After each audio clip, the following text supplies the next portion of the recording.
নমো বিষ্ণুপদায় কৃষ্ণ পৃষ্ঠায় ভূতলে শ্রীমতে ভক্তি সিদ্ধান্ত সরস্বতী নামিনে নম গৌরী কিশোরয় সাক্ষাৎ বৈরাগ্য মুড়িতয়ে বিপ্রলম্ভর সম্বুধে পদম্বুজয়তে নমঃ আনন্দ লীলাময় বিগ্রহায় হেমবদিব্যৎসবি সুন্দরায় তস্मै মহাপ্রেম রস প্রদায় চৈতন্য চন্দ্রায় নমো নমস্তে। ত্রিভঙ্গ ভঙ্গিমি রূপম বেণুরন্ধ্র করানিচিত গোপী মণ্ডল মধ্যস্থম শুভিত নন্দ নন্দনম মহাপ্রসাদ জননী সর্ব সৌভাগ্যবর্ধিনী আদি ব্যাধি হরা নিত্য তুলসী ত্বং নমঃস্তুতে শ্রীরূপী শ্রী সনাতন ভট্ট রঘুনাথ শ্রীজীব গোপাল ভট্ট দাসী রঘুনাথ এই ছয়ে গুসারি করি চরণ বন্দন যাহা হতে বিঘ্ন নাশ অভীষ্ট পূরণ এই ছয়ে গুসাই যাও মুই তারু দাস তা সবারু পদরে নুমুর পঞ্চগ্রাস তাদের চরণ সেবী ভক্ত শনিবাস জনমে জনমে মোর এই অভিলাষ এই ছয়ে গুসাই প্রভু মোরে করো দয়া চরণে শরণ নীলামে দাও পদ ছায়া এই ছয় গোসাই যাবে ব্রজে কৈলাবাস রাধা কৃষ্ণের নিত্য লীলা করিলা প্রকাশ মনির আনন্দে বল হরি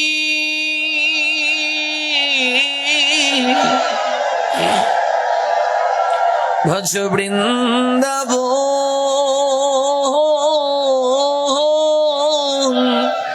শ্রী গুরু বৈষ্ণব পদে মজাইয়া মন শ্রী গুরু বৈষ্ণব পদ পদ্ম করিয়াস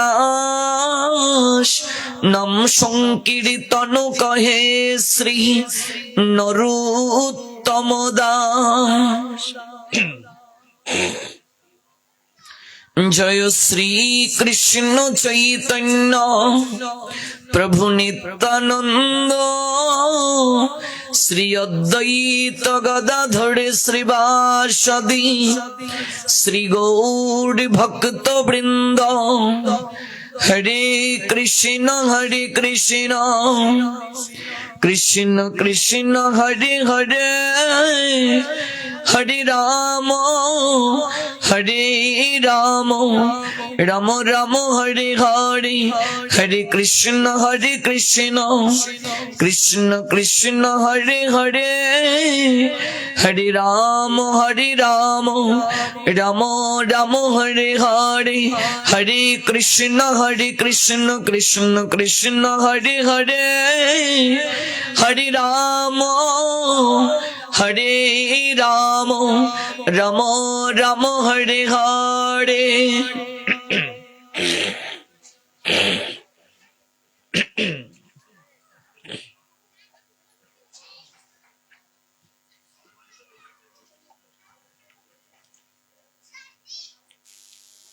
কলিযুগ পাবন অবতারী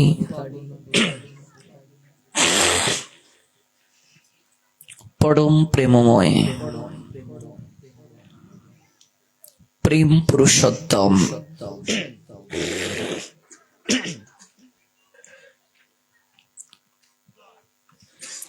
পরমেশ্বর ভগবান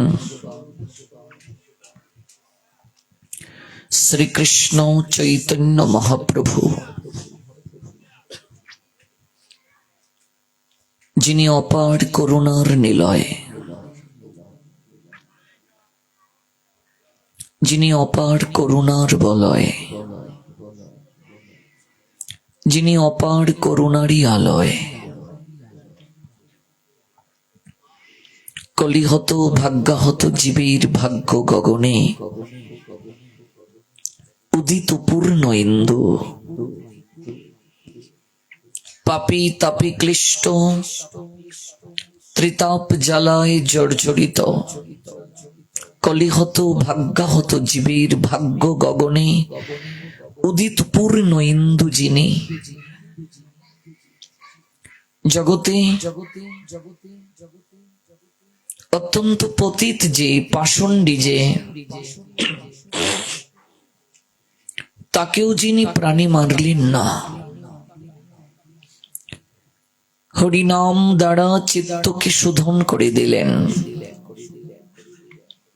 ব্রহ্মা আদি দেবতার দুর্লভ প্রেম, ব্রজকিশোরীর প্রেম জগতে তিনি নিয়ে এসে বিচার না করে যেচে যেচে সেদে সেদে দান করে দিলেন। এই অপ্রাকৃত প্রেম পীযূষ জগৎ জীবকে আস্বাদন করার জন্য ডাকছেন তিনি। কে নেবে রে ব্রজকিশোরীর প্রেম, গৌর ডাকে আয়, কে নেবে? নদীর পাড় ভাঙ্গিল, ঢেউ উঠিল, লাগলো জীবের গায়ে, কে নেবে রে ব্রজকিশোরীর প্রেম, গৌর ডাকে আয়। ডাকলেন তিনি অত্যন্ত সযতনে, অত্যন্ত প্রীতি আর মমতা মাখিয়ে,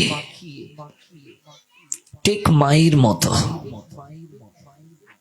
সন্তান ধুলাবালি মেখে যখন বাবার কাছে অনেক সময় যায়, বাবা তখন বলেন, যা যা তোর মায়ের কাছে যা, পরিষ্কার হয়ে যা। কিন্তু সেই সন্তানটি যখন ধুলাবালি মাখা অবস্থায় মায়ের কাছে যায়, মা কি তখন অন্য কারো কাছে যেতে দেখিয়ে দেন?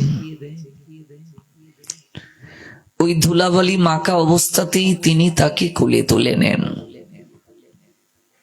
আবার পরিষ্কার পরিচ্ছন্ন নিজের হাতে করে দেন। কলিহত জীবের এখানেই ভাগ্য, কারণ গৌরাঙ্গের করুণাটা হলো মায়ের মতো। লক্ষ জনমের পাপ ময়লা আবর্জনা তনু মনে মাখা অবস্থাতেও কেউ যদি গৌরাঙ্গ চরণে শরণ নেয়, গৌর বলে নয়ন নীরে ভাসে, গৌরাঙ্গীর দুটো চরণকে সম্পদ জ্ঞান করে আঁকড়ে ধরে, গৌরহরি কখনো তাকে নিরাশ করেন না। লক্ষ জনমের পাপী তাপী ক্লিষ্ট ত্রিতাপ জ্বালায় জর্জরিত সেই তনুমনকে তিনি প্রেম বাড়ি বরিশন করে মায়ের নিয়ায় সযতনে ধুয়ে মুছে পরিষ্কার করে তাকে কোলে তুলে নেন। এখানেই শ্রেষ্ঠ তিনি, এখানেই তিনি করুণার দিক থেকে পরমেশ্বর ভগবান লীলা পুরুষোত্তম কৃষ্ণ থেকেও শ্রেষ্ঠ। এই জন্যই তিনি কৃষ্ণ স্বয়ং হওয়ার পরও করুণার দিক থেকে গৌরাঙ্গ রূপে শ্রেষ্ঠত্বের স্থান অধিকার গ্রহণ করলেন। যদিও স্বয়ং কৃষ্ণই গৌরাঙ্গ, কিন্তু করুণার দিক থেকে তিনি কৃষ্ণ থেকেও শ্রেষ্ঠ। আর যত অবতার জগতে এসেছেন, সকল অবতারীর মাঝে তিনি হলেন শিরোমণি। ঠাকুর মহাশয় বলছেন, অবতারও সার গুড়া অবতার, সকল অবতারীর তিনি শিরোমণি।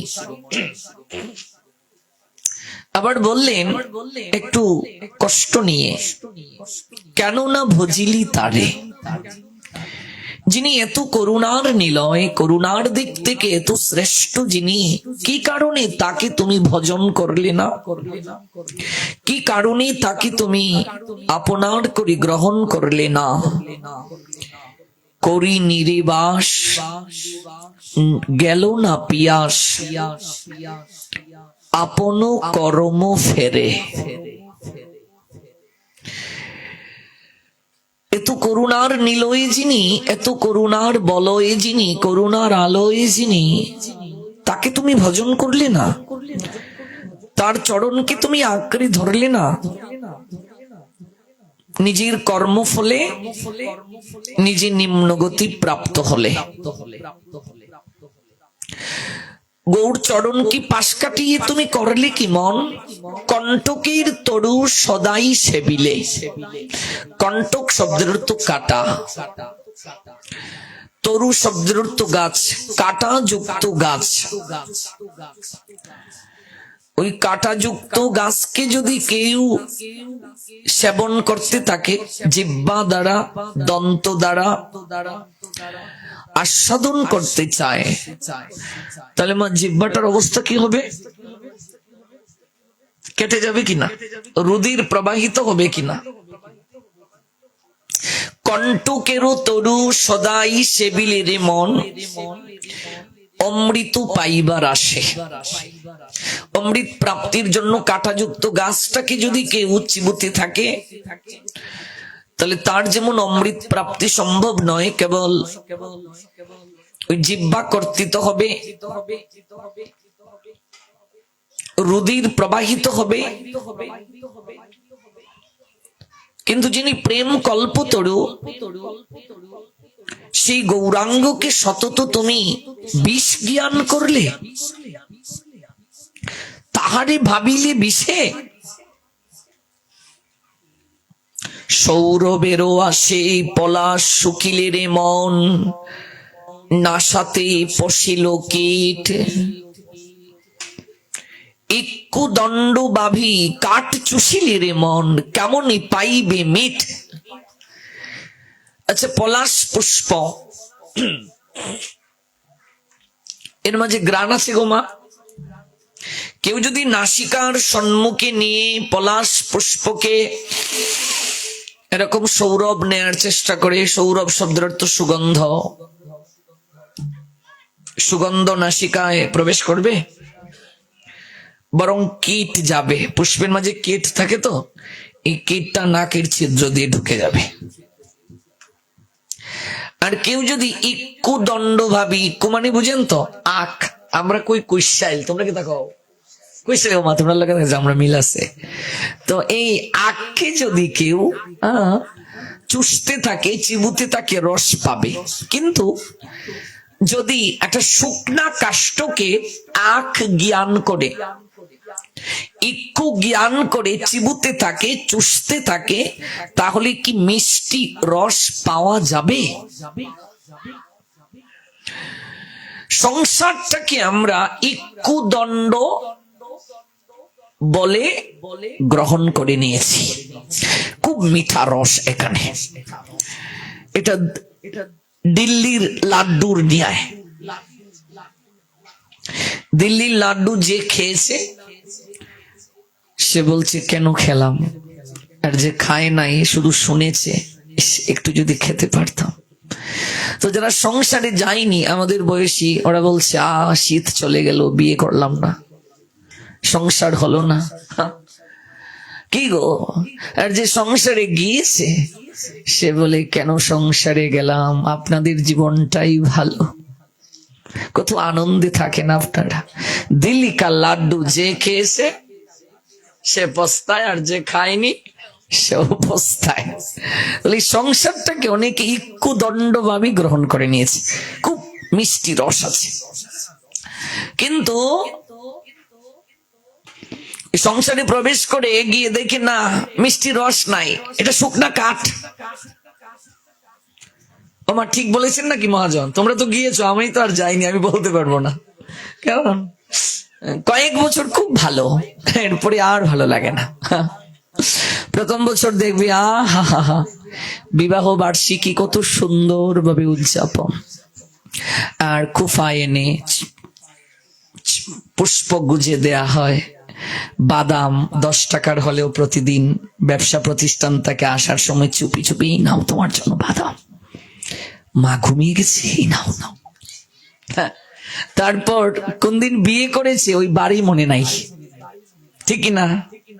কোন মাসে বিয়ে করেছিল, কি গো আমাদের কোন মাসে না বিয়ে হয়েছিল? ও মাঘ মাসে, সে কি আর মনে আছে? তুই কয়েক মাস কয়েক বছর, তারপর শুকনা কাষ্টের নিয়ায় কেমনই পাইবি মিঠ, মিঠা নাই, কর্কশ শব্দ, মিষ্টি সম্বোধনটাও নাই। বিয়ের আগে কি সুন্দর করে কথা শোনা, খাইছো, তারপর খাইছো খাইছো খাইছো এরকম। কি গো তোর তো গলার সুর এমন ছিল না, পরিবর্তন হয়ে গেছে। ইক্কু দণ্ডভাবী কাঠ চুষিলে কেমনই পাইবে মিঠ, মিঠা কেমন করে পাইবে? এটা তো এই জায়গা নয়। হাড় বলিয়া গলায় পড়িলে রে মন, সমন কিঙ্কর সাপ,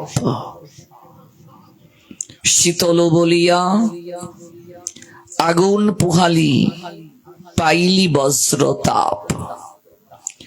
সংসার ভজিলি শ্রী গৌরাঙ্গ ভুলিলি, না শুনিলি সাধুর কথা, ইহকাল পরকাল দুকাল খুয়াইলি, খাইলি আপন মাথা। আমরা আপন মাথা খেতে চাই না, এই জন্যই সাধু মুখে হরি কথা শ্রবণ 7 দিবস ব্যাপী। আমরা আখের রসই গ্রহণ করতে চাই, আমরা শুকনা কাষ্ঠ চিবিয়ে ইক্কু রস ভেবে ভ্রম করতে চাই না।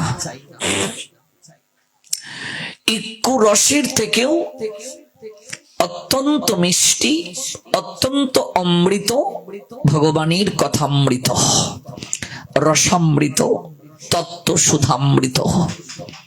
সাধু মুখে সাধু সঙ্গে এই অপ্রাকৃত কথা আস্বাদন করার জন্য এই যজ্ঞ অনুষ্ঠানের আয়োজন করা হয়েছে।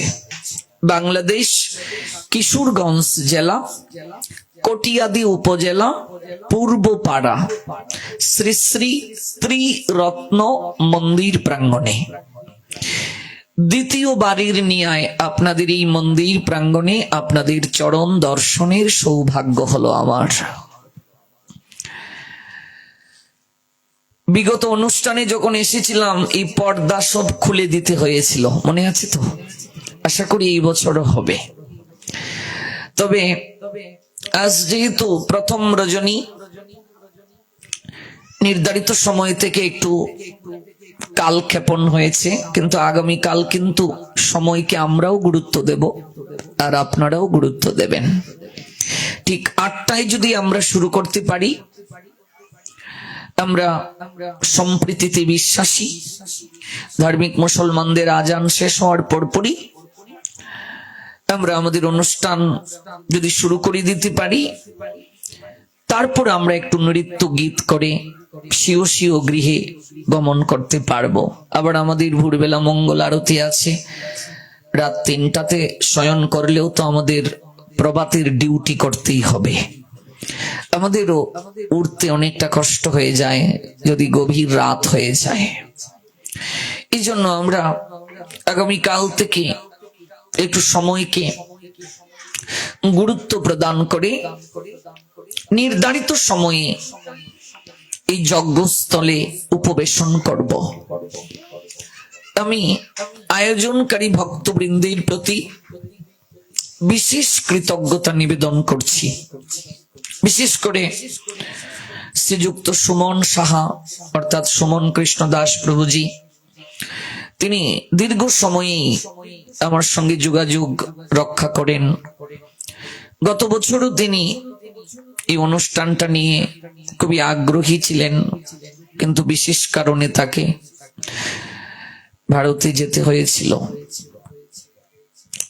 এবছরও এই জায়গায় এই সময়টাতে প্রোগ্রাম হওয়ার কথা ছিল না। এই প্রোগ্রামটা ছিল আমাদের নেত্রকোনা জেলার বারহাট্টা উপজেলায় পাঁচরুকি গ্রামে। বিশেষ কারণে সেখানে অনুষ্ঠানটা স্থগিত হলো, 7 দিন ফাঁকা হলো, ওই জায়গায় ঢুকিয়ে দেয়া হলো। এটা মহাপ্রভুর বিশেষ একটা করুণা, নতুবা আপনাদের সান্নিধ্য আমরা প্রাপ্ত হতাম না। কোথায় যাব, কি আহার করব, এগুলো আমাদের নিজেদের এখতিয়ারের মাঝে থাকে না। এজন্য একটা প্রবাদ আছে, ভোজন গমন বাণী, ব্রহ্মা বলেন জানি বা না জানি। এটা মহাপ্রভুর একটা বিশেষ করুণা। কাজে আমি সুমন কৃষ্ণ প্রভুজি সহ ওনার সতীর্থ বৃন্দ অর্থাৎ আয়োজনকারী ভক্তবৃন্দ, এই অনুষ্ঠানটির পশ্চাতে যারা কায়িক শ্রম দিচ্ছেন, আর্থিক শ্রম দিচ্ছেন, মানসিক শ্রম দিচ্ছেন এবং যারা অংশ গ্রহণ করে এই অনুষ্ঠানটির শ্রীবর্ধন করেছেন, আমি প্রত্যেকের প্রতি বৈষ্ণব জ্ঞানে ভক্তি প্রেমঞ্জলি অর্থাৎ দণ্ডবোধ প্রণাম নিবেদন পূর্বক কৃতজ্ঞতা জ্ঞাপন করছি। আপনারা জয়যুক্ত হন, আপনাদেরই প্রয়াস উত্তরোত্তর শ্রী বৃদ্ধি প্রাপ্ত হোক। ধাপে ধাপে উন্নতির সিঁড়ি জীবনী নতুন নতুন সফলতা বয়ে আনুন। দেশ জাতি তথা সমাজ সমৃদ্ধ হোক আপনাদেরই কর্মতৎপরতায়। এই যে 7টা রজনী, রজনী শব্দের অর্থ হলো রাত। এই 7 রজনীতে 2 থেকে 2.5 ঘন্টা সময় ভগবানের জন্য আপনারা দিয়ে দেবেন, সংকল্প করে যান। ভাগবতীর চরণে এই প্রার্থনা নিবেদন করে যান, এই 7 দিনের মাঝে আমার এমন কোনো বিপদ যেন না হয় প্রভু। শরীরে এমন কোন রোগ ব্যাধি যন্ত্রণার উদয় করিও না। আত্মীয় স্বজন পরিবার পরিজনের মাঝে এমন কোন বিপদ সংগঠিত করিও না যেন তোমার কথা শ্রবণ একদিন বঞ্চিত হতে হয়। এই কার্যটা করিও না। যদি 7 দিনেই শ্রবণ করতে পারেন এবং 7 দিন অন্তে সামর্থ্য অনুযায়ী দক্ষিণাপূর্বক পুষ্পাঞ্জলি নিবেদন করে যেতে পারেন, তাহলে আপনার সম্পূর্ণ হলো শ্রবণ। এটাই তো নিয়ম, 7 দিবস ব্যাপী শ্রবণের নিয়ম। 7 দিন শ্রবণ করলে সম্পূর্ণ কৃপাটা আমরা পাবো। চেষ্টা করব। সব সময় তো আর হয় না সুযোগ, যেহেতু এই সুযোগটা হয়ে গেছে এটাকে আমরা গ্রহণ করব। সাধু সঙ্গ ব্যতীত জগতে কোনো কিছুই প্রাপ্তি সম্ভব নয়। হরি কথা শ্রবণ ব্যতীত জীবনে কোনো কিছু প্রাপ্তি সম্ভব নয়। আমার শ্রী গুরু মহারাজ বলেন, ব্রহ্মচারী এমনকি সন্ন্যাসী তিনিও যদি হরি কথা শ্রবণ না করেন, ভাগবত কথা শ্রবণ না করেন, যে কোনো মুহূর্তে তাহারও পতন হয়ে যেতে পারে। হরি কথার এত শক্তি, এই জন্য হরি কথাকে কখনো পাশ কাটিয়ে যাওয়া যাবে না। হরি কথা শ্রবণকে কখনো গৌণ করে দেখা যাবে না। আমি আমার শ্রী গুরু পাঠে দেখেছি, মঙ্গল আরতির পর গুরু মহারাজকে যিনি অর্চন করবেন, পূজারীর দায়িত্বে আছেন, তাকেও তিনি বলতেন 1 ঘন্টা হরিকথা শুনে যাও, তারপর গিয়ে অর্চন করবে। অর্থাৎ যদি অর্চন করতে একটু বিলম্ব হয় তাতেও কিছু হবে না, হরিকথা আগে শোনো। আরতির পরই জপমালা নিয়ে সবাইকে বসিয়ে দিতেন। আগে কিছুক্ষণ তুলসীকে পাশে রেখে সমবেত হরে কৃষ্ণ মহামন্ত্র জপ করে নাও। একাকী হরিনাম করলে, হরে কৃষ্ণ মহামন্ত্র জপ করলে যতটুকু কৃপা হবে তার থেকে অধিক কৃপা পাবেন তুলসীকে পাশে রেখে আসন করে বসে কথা না বলে যদি আপনি হরিনাম করেন, অধিক কৃপা পাবেন। তার থেকে শতগুণ বেশি কৃপা পাবেন যদি আপনি গঙ্গার সমীপে হরিনাম করেন। কারণ কলিযুগে গঙ্গার ন্যায় শ্রেষ্ঠ আর তীর্থ হতে পারে না। এটা কলিযুগের কথা বলছি, কিন্তু তীর্থের মাঝে কাশী শ্রেষ্ঠ, ভাগবত বলছেন। গঙ্গার সৃজন কোথা থেকে? বিষ্ণুর চরণ থেকে। বিষ্ণুর চরণ থেকে গঙ্গার সৃষ্টি বলে গঙ্গাকে মহাদেব রেখেছেন মস্তকের মাঝে। গঙ্গাকে মহাদেব কোথায় স্থান দিয়েছেন? মস্তকে। ওই মস্তকে জটার মাঝে দেখবেন গঙ্গাকে রেখেছেন মহাদেব। আর যারা ভগবানের কথা শ্রবণ করেন, ভাগবত পিপাসু যারা, হরিকথা শ্রবণে যাদের সবচেয়ে বেশি আগ্রহ, তাদেরকে মহাদেব রেখেছেন বুকের মাঝে। বৈষ্ণবানাং ইয়াতা শম্ভু। মহাদেব হলেন বৈষ্ণব শিরোমণি, দেবতাদের তিনি ঈশ্বর, এই জন্য তাকে বলে মহেশ্বর। যারা ভগবানের কথা শ্রবণে লালসাতুর, তাদেরকে তিনি স্থানটা দিয়েছেন বুকের মাঝে। ভাগবতের প্রথম শ্রোতাকে পার্বতী, ভাগবতের প্রথম শ্রোতাকে পার্বতী। এই যে মহাপ্রসাদ আমরা গ্রহণ করছি, ভগবানকে নিবেদন করলে প্রসাদ, গুরু বৈষ্ণবকে নিবেদন করলে মহাপ্রসাদ। এই যে আমরা মহাপ্রসাদ পাচ্ছি, এই মর্তদামে মহাপ্রসাদ কার কৃপায় এলো? পার্বতীর কৃপায়, দেবী দুর্গার কৃপায়। দেবী দুর্গার কৃপায় আমরা এই মর্তদামে মহাপ্রসাদ পেয়েছি।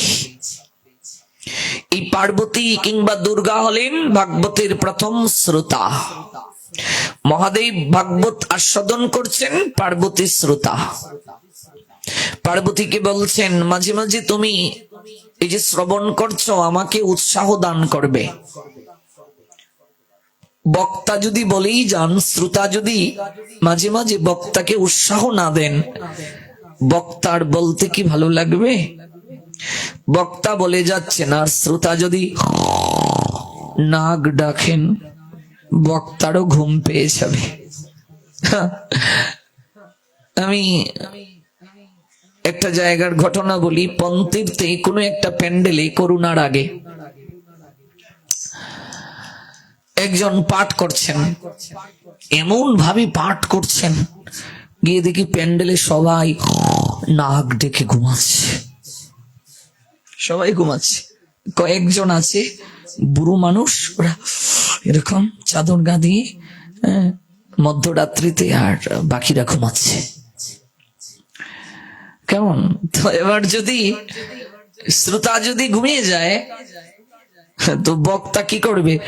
এমন ভাবে পাঠ করছেন, পরে যখন দেখেন শ্রোতা ঘুমাচ্ছে, তার পাঠের আগ্রহটা আগের মতো আর নেই, তিনিও কোনো ক্রমে করছেন।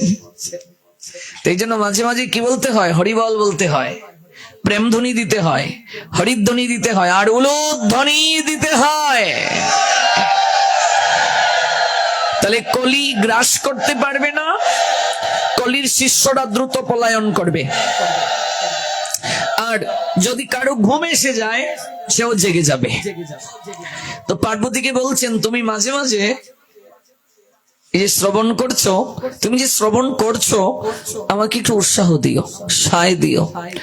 পার্বতী শ্রবণ করতে করতে হঠাৎ ঘুমিয়ে গেলেন। মহাদেব এমন ভাবে তন্ময় ভাবে তিনি আস্বাদন করছেন, পার্বতী যে ঘুমিয়ে গেছেন সেদিকে ওনার খেয়াল নেই।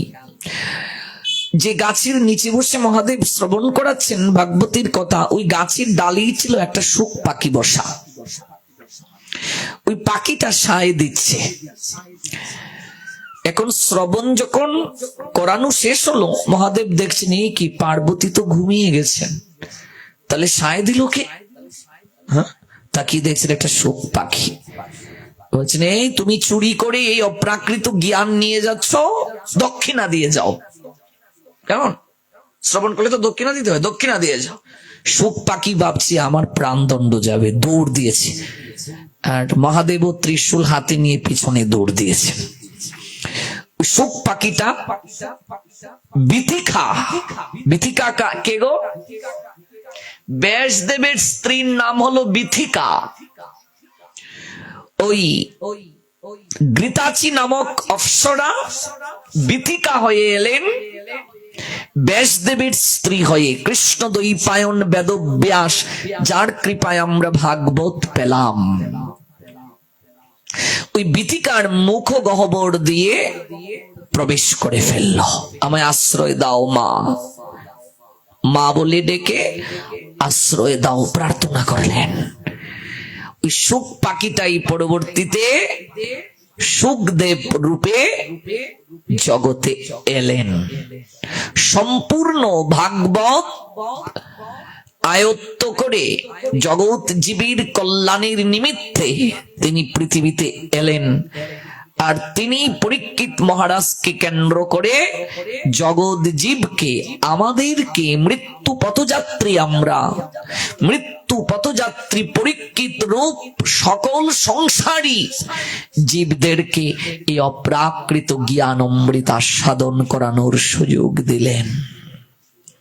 এই যে অপ্রাকৃত ভাগবত কথামৃত, এই পীযুষ আমরা কায় মনো বাক্যে আস্বাদন করব। কায় মন বাক্য, কায় মানে কি গো? দেহ। তো দেহ দিয়ে আবার কি ভগবানের কথা আস্বাদন করা যায়? হ্যাঁ যায়। কিভাবে? এখন তো আর পারছি না আমরা, কিন্তু নিয়মটা জেনে রাখুন। ভাগবত কথা শ্রবণের নিয়ম হলো এই শির দ্বারাটা সোজা থাকবে এরকম। এবার তো পারছি না, 30-এর উপরে হয়ে গেলেই তো আর নিচে বসতে পারি না, আমরা তো কলিহত জীব, সম্ভব না। কেউ দেখবেন হরিনাম করছেন, হরে কৃষ্ণ কৃষ্ণ কৃষ্ণ হরে হরে। কিছু লোক দেখবেন বসলেই দেখবেন পা নাড়ায়, এটা হচ্ছে কুঅভ্যাস। এটা অত্যন্ত আমি ডিসলাইক করি। এটা আমাদের আচার্যগণ এটা করতে নিষেধ করেছেন, পা নাড়ানো।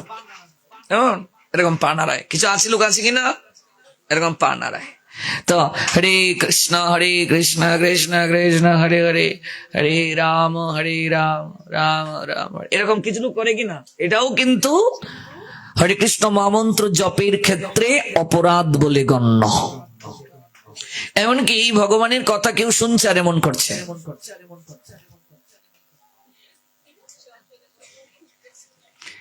তাহলে কায় দ্বারা ভগবানের কথা শ্রবণ হলো না। কায় মন বাক্য। বাক্য কি? ওই যে মাঝে মাঝে হরিবল বলবে, হরিধ্বনি করবে। মন তুমি হরি কথা কও, হরি গুণ গাও, হরি নাম রসে সদা মত্ত হও, হরি নাম গীতি গাও নীতি নীতি, অন্য কোনো গীতি গেও না। এটা হলো বাক্য দ্বারা। মন দ্বারা কি? মনকে নিবদ্ধ করতে হবে এই ভাগবত কথায়, যে আমার শরীর এখানে আছে, মন চলে গেছে আরেক জায়গায়, হবে না। যখন আমি বসবো ভুলে যেতে হবে আমার স্ত্রী নেই, এই পক্ষ ভাববে আমার স্ত্রী নাই। এ কেমন অলক্ষণে কথা বলছেন, আমার বউ নাই? না, বউ আছে, কিন্তু এই 2 ঘন্টা সময় নেই, এই চিন্তা আপনার নিয়ে বসতে হবে। এই পক্ষ ভাববে আমার স্বামী নাই, 2 ঘন্টা সময়। এই কি অলক্ষণে কথা, সদমা থেকে আপনি আমাদেরকে বিধবা বানিয়ে ফেলছেন। যে 2-2.5 ঘন্টা সময় আমার স্বামী নেই, আমার স্ত্রী নেই, আমার পুত্র নেই, আমার কন্যা নেই, আমার ব্যবসা নেই, চাকুরি নেই, এই 2 থেকে 2.5 ঘন্টা সময় গোবিন্দ আমি কেবল তোমার আর তুমি কেবল আমার। এবার এই চিন্তা করে যে বসবো, আমরা তো জুতোর চিন্তা নিয়েও অনেক সময় বসতে হয়। জুতাটা কেউ নিয়ে গেল কিনা, ও নিয়ে যায়, তাহলে জুতো ছাড়া আসবে মা, এটাই ভালো, কোনো চিন্তা নাই। এবার একটা লীলা শ্রবণ করাবেন, ভক্ত নামদেবের লীলা। উনি কি করছেন, ওই জুতো চুরি হয়ে যায় বলে জুতোটাকে উনি ওই কোমরের মাঝে বেঁধে ফেলেছেন গলবস্ত্র দ্বারা, তারপর দর্শন করতে গিয়েছিলেন ভগবানকে। একটা লীলা আছে, এটা দর্শন করাবো কোনো একদিন। তো উনি সাধারণ ভক্ত নয়, হ্যাঁ, এটার পিছনে কারণ আছে। ওই জুতো চুরি হওয়ার ভয় নয়, তো জুতো উনি কোমরে বেঁধে ফেলেছিলেন। কেমন, আর আমরা তো চুরি হওয়ার ভয়ে নিয়ে যাই, উনি চুরি হওয়ার ভয়ে নয়। তো অনেকে আবার দেখা যায় জুতো হাতে নিয়ে জুতোটাকে রেখে জুতোর উপরে বসে ভাগবত পাঠে, নাম যজ্ঞে জুতো নিয়ে যায়। তো কি আর করা, তো জুতোটা রেখে আসলেই ভালো, নতুবা পাড়া প্রতিবেশী কারো ঘরে রেখে আসবে, মাসিমা তোমার ঘরে জুতো রেখে গেলাম। তো বসতে হবে এমন ভাবে আমার কোনো পিছু টান যেন না থাকে, তাহলে মন দ্বারা শ্রবণ হবে না। বাক্য দ্বারা শ্রবণ, মাঝে মাঝে হরিবল বলতে হবে, হরিনাম করতে হবে, উলুধ্বনি প্রেমধ্বনি হরিধ্বনি করতে হবে। আর কায় দ্বারা এই যে দেহটাকে সোজা করে ভগবানের কথা শ্রবণের বিধি, হরিনাম করব, ধ্যান মুদ্রা। এটি অনেক সময় সম্ভব নাও হতে পারে, আমরা অনেকে অসুস্থ, কিন্তু মনটা যেন আমাদের নিবদ্ধ থাকে।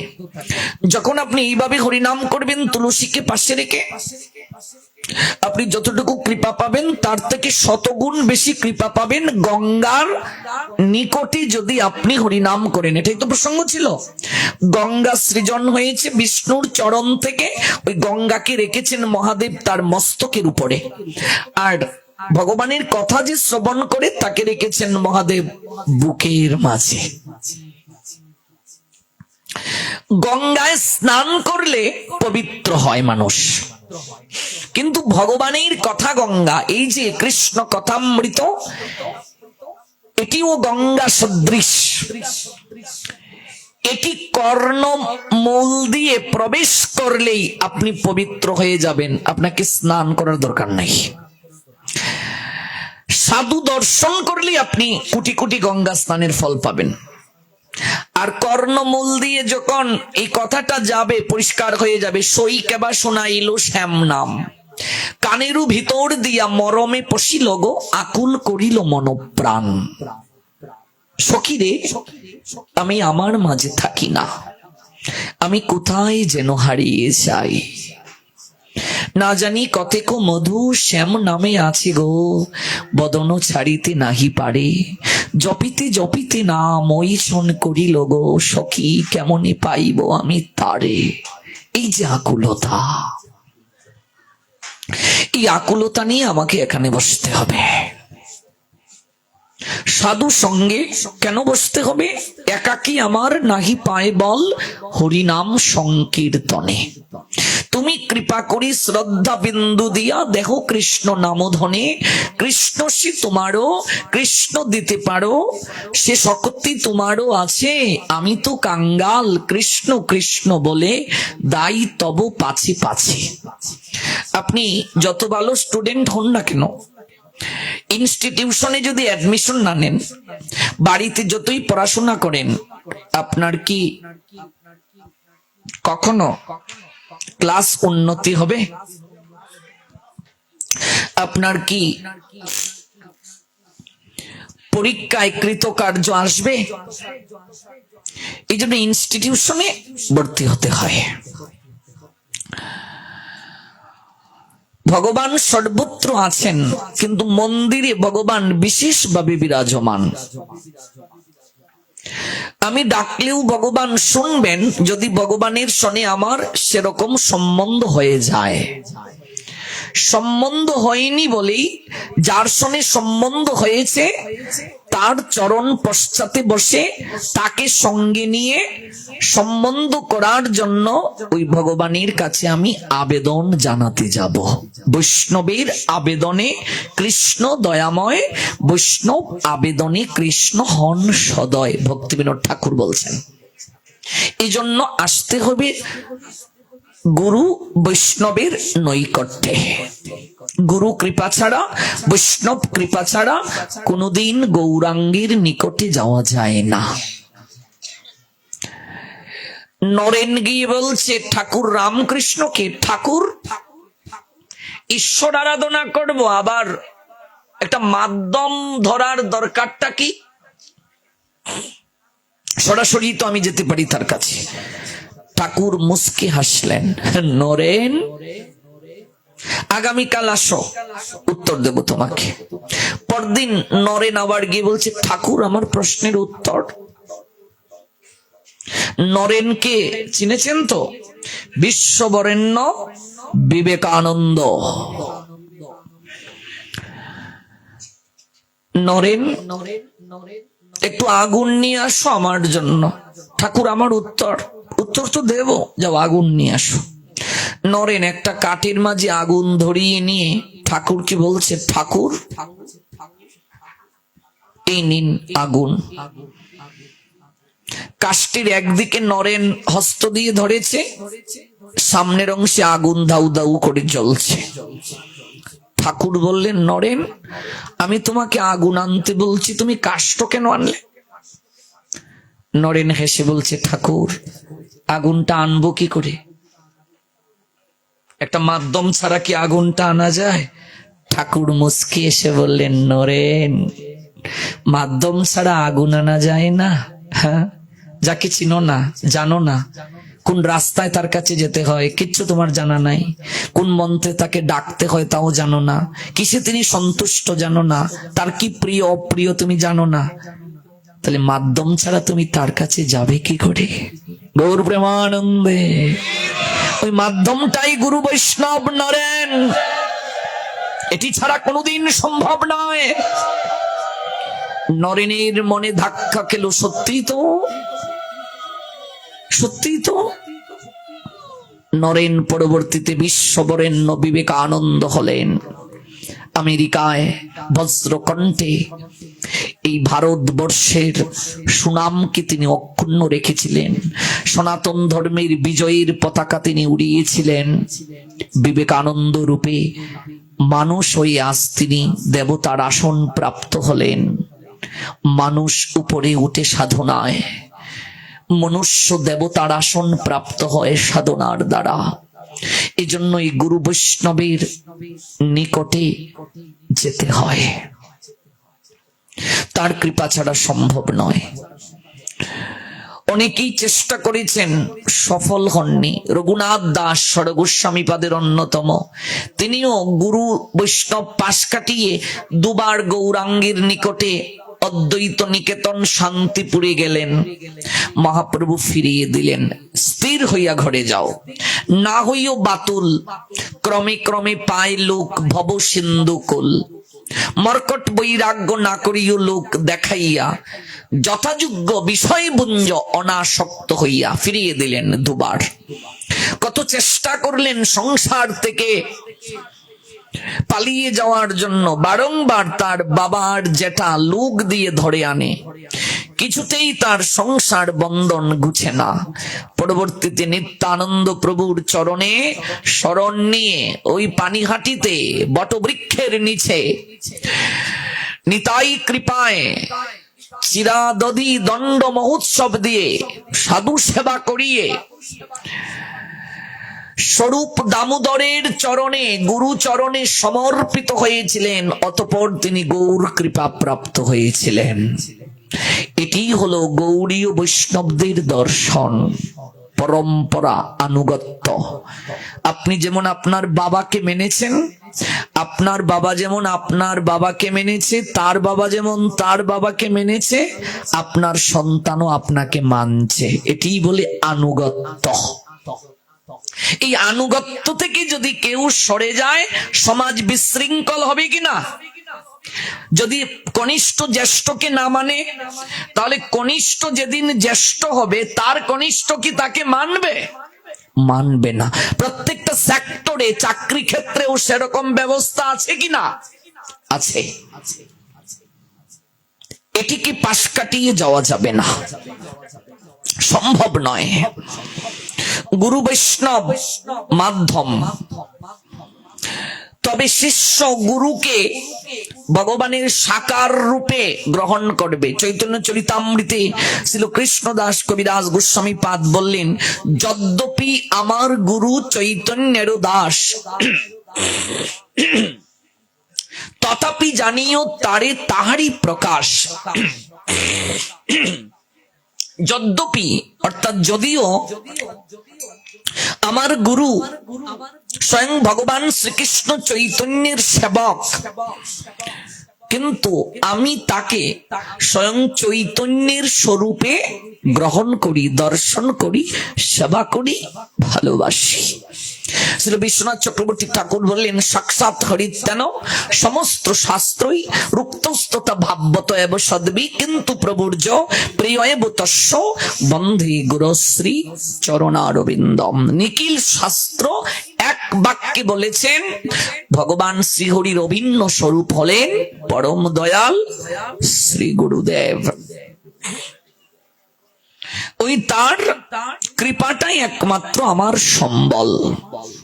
নিত্যলীলায় প্রবিষ্ট অষ্টোত্তর শত শ্রী শ্রীল ভক্তি কুমোদ সন্ত গোস্বামী মহারাজ, যিনি আমাদের প্রভুপাদ শ্রীল ভক্তি সিদ্ধান্ত সরস্বতী গোস্বামী ঠাকুরের শিষ্য, তিনি বলেছিলেন, হে গুরুদেব, তব কৃপা কন আমার সম্বল, তব কৃপা বিনা নাহি অন্য বল, কৃপা করো প্রভু দিয়া চিদ বল, দাস তোমা প্রণময় গুরুদেব দয়াময়।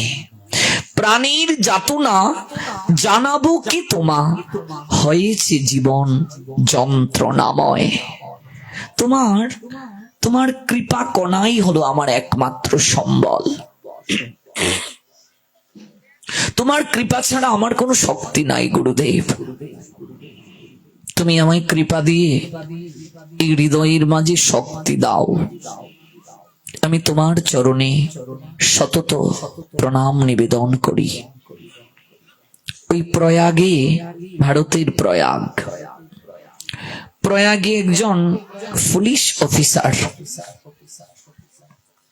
তিনি রিভলভার পরিষ্কার করছেন।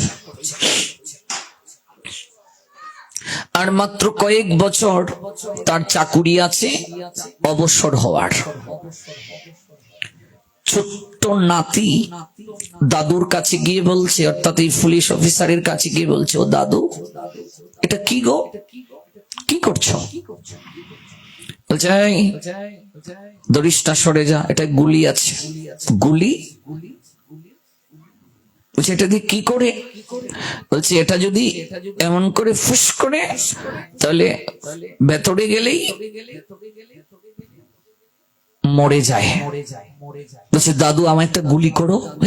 কি করছিস? তোকে গুলি করবো? বলছে, হ্যাঁ, আমায় একটা গুলি করো, দেখি গুলি কি করে বের হয়, কি করে মরে। এরকম দেখবেন না, ছোট নাতি নাতনি কেমন করে দাদু ঠাম্মার সঙ্গে এরকম খেলা করে। তামাশা করে, রং ঢং করে। দাদু কেমন করে জড়িয়ে ধরে বলছে, তুমি একটা আমায় গুলি দাও তো, দেখি গুলিটা কি করে বের হয়, দেখি কেমন করে মরে। দাদু হেসে হেসে বলছে, যা ভাই যা যা যা। না না দাদু, এখনই এখনই তুমি গুলি দেবে, দেখ দেখ আমি গুলি করে দেবো কিন্তু। ভয় দেখাচ্ছেন। আর পুলিশ অফিসারের খেয়াল নেই যে রিভলভারটার মাঝে গুলি ঢুকানো ছিল। গুলি করে দেব, গুলি করে দেব এটা বলে দিয়েই দিলেন। এটা বানানো কথা নয়, প্রয়াগের লীলা। যখন তিনি গুলিটা করে দিলেন, সঙ্গে সঙ্গে দেখলেন গুলিটা বের হয়ে গেছে। সঙ্গে সঙ্গে পুলিশ অফিসার হা গুরুদেব বলে তিনি অচেতন হয়ে পড়ে গেলেন।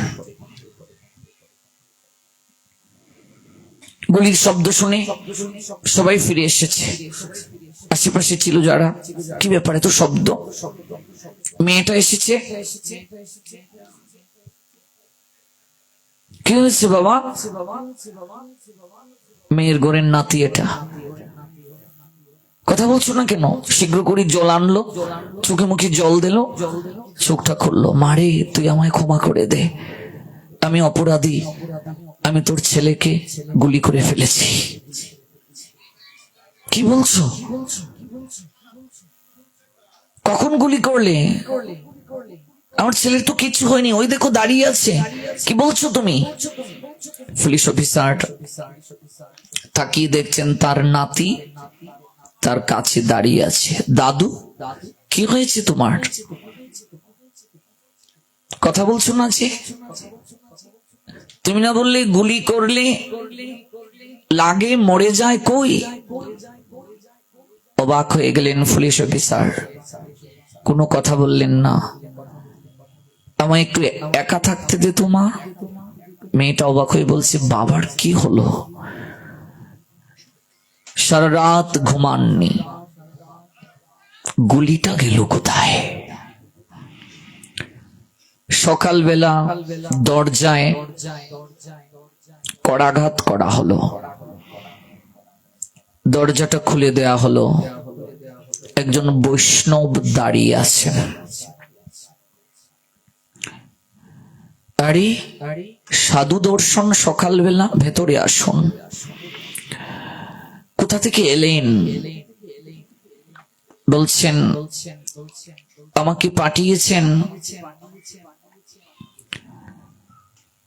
সন্ত দাস কাটিয়া বাবাজি মহারাজ, নিম্বার্ক সম্প্রদায়ের অন্যতম সিদ্ধ মহাত্মা। 4টি সম্প্রদায়, তো 4টি সম্প্রদায়ের মাঝে একটি হলো নিম্বার্ক সম্প্রদায়। আমরা হলাম ব্রহ্ম মাধব গৌরীয় সম্প্রদায়। আর আমি যে সম্প্রদায়ের লীলা আপনাদেরকে বলছি, নিম্বার্ক সম্প্রদায়, বহু প্রাচীন সম্প্রদায়, আমাদেরও আগের সম্প্রদায় এটি। আমাকে পাঠিয়েছেন সন্ত দাস কাটিয়া বাবাজি মহারাজ। আরে উনি তো আমার গুরুদেব, আপনাকে পাঠালেন। আসুন আসুন আসুন আসুন। বসলেন। আপনাকে ইতস্তত দেখাচ্ছে কেন? আমি আপনার জন্য আপনার গুরুদেবের কাছ থেকে একটা উপহার নিয়ে এসেছি। উপহার? হ্যাঁ, এই বাক্সটা আপনার গুরুদেব আমায় দিয়ে দিয়েছেন আপনাকে দেওয়ার জন্য। বাক্সটা হাতে দিলেন পুলিশ অফিসার। বাক্সের ঢাকনাটা খুললেন, খুলে দেখেন বাক্সটার মাঝে গুলি। অবাক হয়ে সাধুর দিকে তাকিয়ে আছেন। এটা তো গুলি, গুরুদেব এই গুলি আমায় কেন দিলেন? আপনি গতকাল রিভলভার থেকে ভুলক্রমে শুট করে দিয়েছিলেন আপনার নাতিকে। হ্যাঁ, আপনি শুট করার সময় হা গুরুদেব এটা বলে চিৎকার করে পড়ে গিয়েছেন তো? বলছে হ্যাঁ, আমি আপনার গুরুদেবের কাছে ছিলাম, হঠাৎ করে গুরুদেব ইষ্টগোষ্ঠী করছিলেন, তিনি চোখটা বন্ধ করে হস্তটাকে মুষ্টি করলেন। আমরা অবাক হয়ে তার দিকে তাকিয়েছিলাম। তারপর আমাকে নিবৃত্তি ডেকে নিয়ে বললেন, যা এটা দিয়ে আয়, বলিস এমন ভুল যেন আর না করে। চোখ বেয়ে ঝরঝর করে অশ্রু ঝরতে লাগলো। এই হলো গুরু কৃপা, সৎ গুরুদেবের কৃপা। নিম্বার্ক আচার্য সম্প্রদায়ের উনি ছিলেন শ্রেষ্ঠ একজন মহাত্মা। এই সন্ত দাস কাটিয়া বাবাজি মহারাজ সিদ্ধিপ্রাপ্ত। ওনার যে কি লীলা আছে আপনি কল্পনা করতে পারবেন না। ওনার যে কি লীলা আছে, অদ্ভুত লীলা।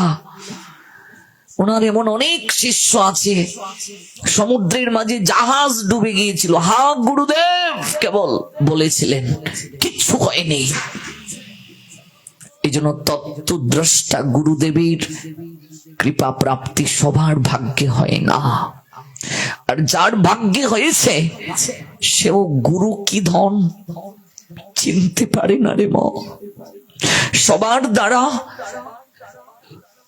যথার্থ গুরুদেবকে চেনা সম্ভব হয় না। আমাদের সনাতন ধর্ম এই একটা বিশ্বাসের উপর চলছে, গুরু কৃপা, গুরু কৃপাই আমার একমাত্র সম্বল। তব কৃপা কোন আমার সম্বল, তব কৃপা বিনা নাহি অন্য বল। কৃপা করো প্রভু দিয়া চিদ বল, দাস তোমা প্রণময়। যথার্থ তত্ত্বদ্রষ্টা গুরু যিনি তিনি বৈষ্ণব, আর বৈষ্ণব যিনি তিনি নারী দেবেরও শকতি। বৈষ্ণবকে স্বয়ং দেবতারাও চিনতে পারেন না, আমরা কি করে চিনব? অনেক কিছু নেয়ার ছিল, কিন্তু যখন নেয়ার তখন নিতে পারলাম না। আর যখন গুরুদেব লীলা সংবরণ করে সদামে চলে গেলেন তখন অনুভব হলো, আহা কিচ্ছু নিতে পারলাম না, কিচ্ছু জানা হলো না, কিচ্ছু বোঝা হলো না। কত কিছু নেয়ার ছিল, কত কিছু জানার ছিল, কতটুকু অনুভব করার ছিল, কিছুই তো নিতে পারলাম না, কিছুই তো জানতে পারলাম না। গুরুদেব আসলে গৃহে আমরা কত কিছু তার কাছে গল্প করি, ব্যবসা প্রতিষ্ঠানের গল্প, সন্তানাদি তাদের গল্প, কিন্তু গুরুদেবের কাছে যে প্রশ্নটা সর্বপ্রথম করা উচিত, কি করে আমি ভজনে অগ্রসর হব, কি করে আমি কৃষ্ণ কৃপা পাবো, কি করে আমার ভগবান দর্শন হবে, কি করে সুস্থ শরীরে ভগবানের নামটা নিয়ে জগৎ থেকে যেতে পারবো, এই প্রশ্ন, এই জিজ্ঞাসা কজন আমরা করি? এটি হলো মূল কথা। আমরা তো কনক কামিনী, লাভ পূজা আশায় আর প্রতিষ্ঠাশায় মেতে আছি। কনক কামিনী, লাভ পূজা আশা, চাহি মুরু চিত্ত আর প্রতিষ্ঠাশা, কি রূপে সুদিত হবে মুরু চিত্ত, এই চিন্তা সদা হয় গুরুদেব দয়াময়। কোন শিষ্য যদি কায় মনোবাক্যে গুরু বাক্যকে প্রতিপালন করে, তার জীবনে ভগবান প্রাপ্তি হবেই হবে। গুরু বাক্যটাই, যথার্থ গুরু বাক্যটাই মনে রাখবে ভগবানের কৃপা প্রাপ্তির প্রথম সোপান। ভক্তমাল গ্রন্থ, একাদশ মালা, সেখানে একটি চমৎকার লীলা আস্বাদন করানো হয়েছে। গঙ্গা তীরে একটা কুটিরে একজন বৈষ্ণব বাস করতেন। তিনি সতত ভগবানের নাম গুণ কীর্তনে মাতুয়ারা থাকতেন। আমরা বলেছিলাম গঙ্গার সমীপে যদি কেউ হরিনাম করে তাহলে কত গুণ বেশি কৃপা পায় মা? 100 গুণ। আর যদি বিষ্ণুর সমীপে, বিষ্ণু মন্দিরের সমীপে আসন করে ভগবানের নাম করে 1,000 গুণ বেশি কৃপা পাবে। 1,000 মানে 1000। আর যদি সাধু সঙ্গে হরি নাম হরি কথা এইভাবে শ্রবণ করে অনন্ত কোটি গুণ বেশি কৃপা পাবে। আপনাদের এই সুযোগটাও সকালবেলা আছে। আমরা মঙ্গল আরতির পর 1 ঘন্টা সময় পারমার্থিক ক্লাস দেই সকালবেলা। গত তারিখেও এরকম অনেকে আপনারা যোগদান করেছেন। সেখানে 30 মিনিট আমরা হরে কৃষ্ণ মহামন্ত্র জপের একসাথে ব্যবস্থা রাখি। আগামীকাল থেকে আপনারা আমাদের সঙ্গে যোগ দেবেন। আমরা যে গৃহে আছি সেখানে আমরা তো 4টাতেই মঙ্গল আরতি করি, কিন্তু সবার সুবিধার্থে আমরা পিছিয়ে দেই যখন প্রচারে থাকি, ভক্তরা যেন ক্লাসটাতে অংশ নিতে পারে। এই জন্য 6:30টায় আপনারা ক্লাসে আসবেন। আমরা কোনো কোনো জায়গায় 7টাতেও দেই যেন ভক্তরা এসে অংশ নিতে পারেন, কারণ তাদের গৃহেও তো একটু নিত্যকর্ম থাকে, এটাকেও তো আর পাশ কাটিয়ে যায় না। এই জন্য আমরা অনেক সময় আরতি 6টায় নিয়ে যাই, মঙ্গল আরতি ভক্তদের সুবিধার জন্য। প্রচারে অনেক সময় তো সঠিক নিয়ম ধরে রাখা যায় না, কিন্তু এমনিতে মঙ্গল আরতি মনে রাখবেন 4টাতেই করা উচিত। 4টায় না পারলে আপনি সংসারী 4:30টায় করুন। 4:30টায় যদি না পারেন 5টায় করবেন, 5টায় না পারলে 5:30, তাতেও না পারেন 6টায় করুন, কিন্তু মঙ্গল আরতি আপনাকে করতেই হবে। সংসারী মানুষকে আরতি করতে হবে। প্রসাদ বুঝি, যে আরতি করে না তার হাতে প্রসাদও গ্রহণ করা যাবে না, আমাদের গুরুদেব না করেন। মঙ্গল আরতি যদি না করে, মঙ্গল আরতি করতে হবে। সাধু সঙ্গে যদি হরিনাম হরি কথা শ্রবণ করে অনন্ত কোটি গুণ বেশি কৃপা পাবে।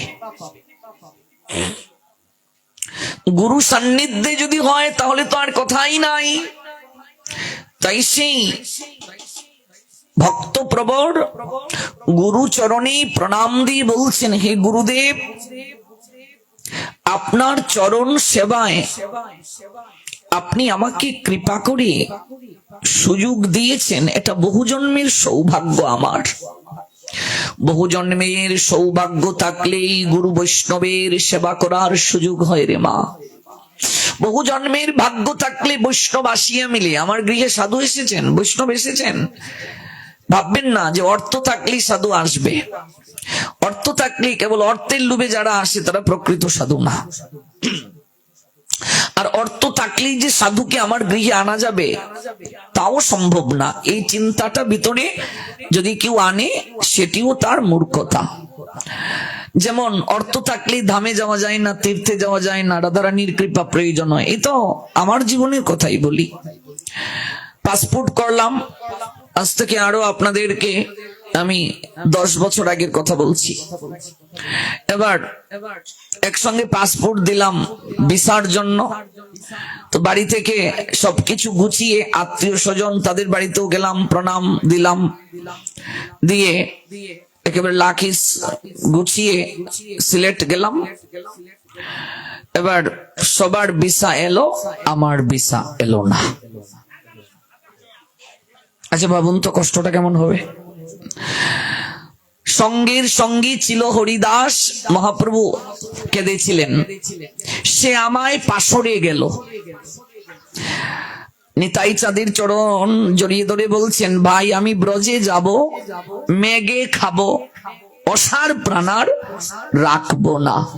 আমায় নিয়ে ব্রজেতে চলো, যাত্রা করে পথে মরলে তাই সে ভালো।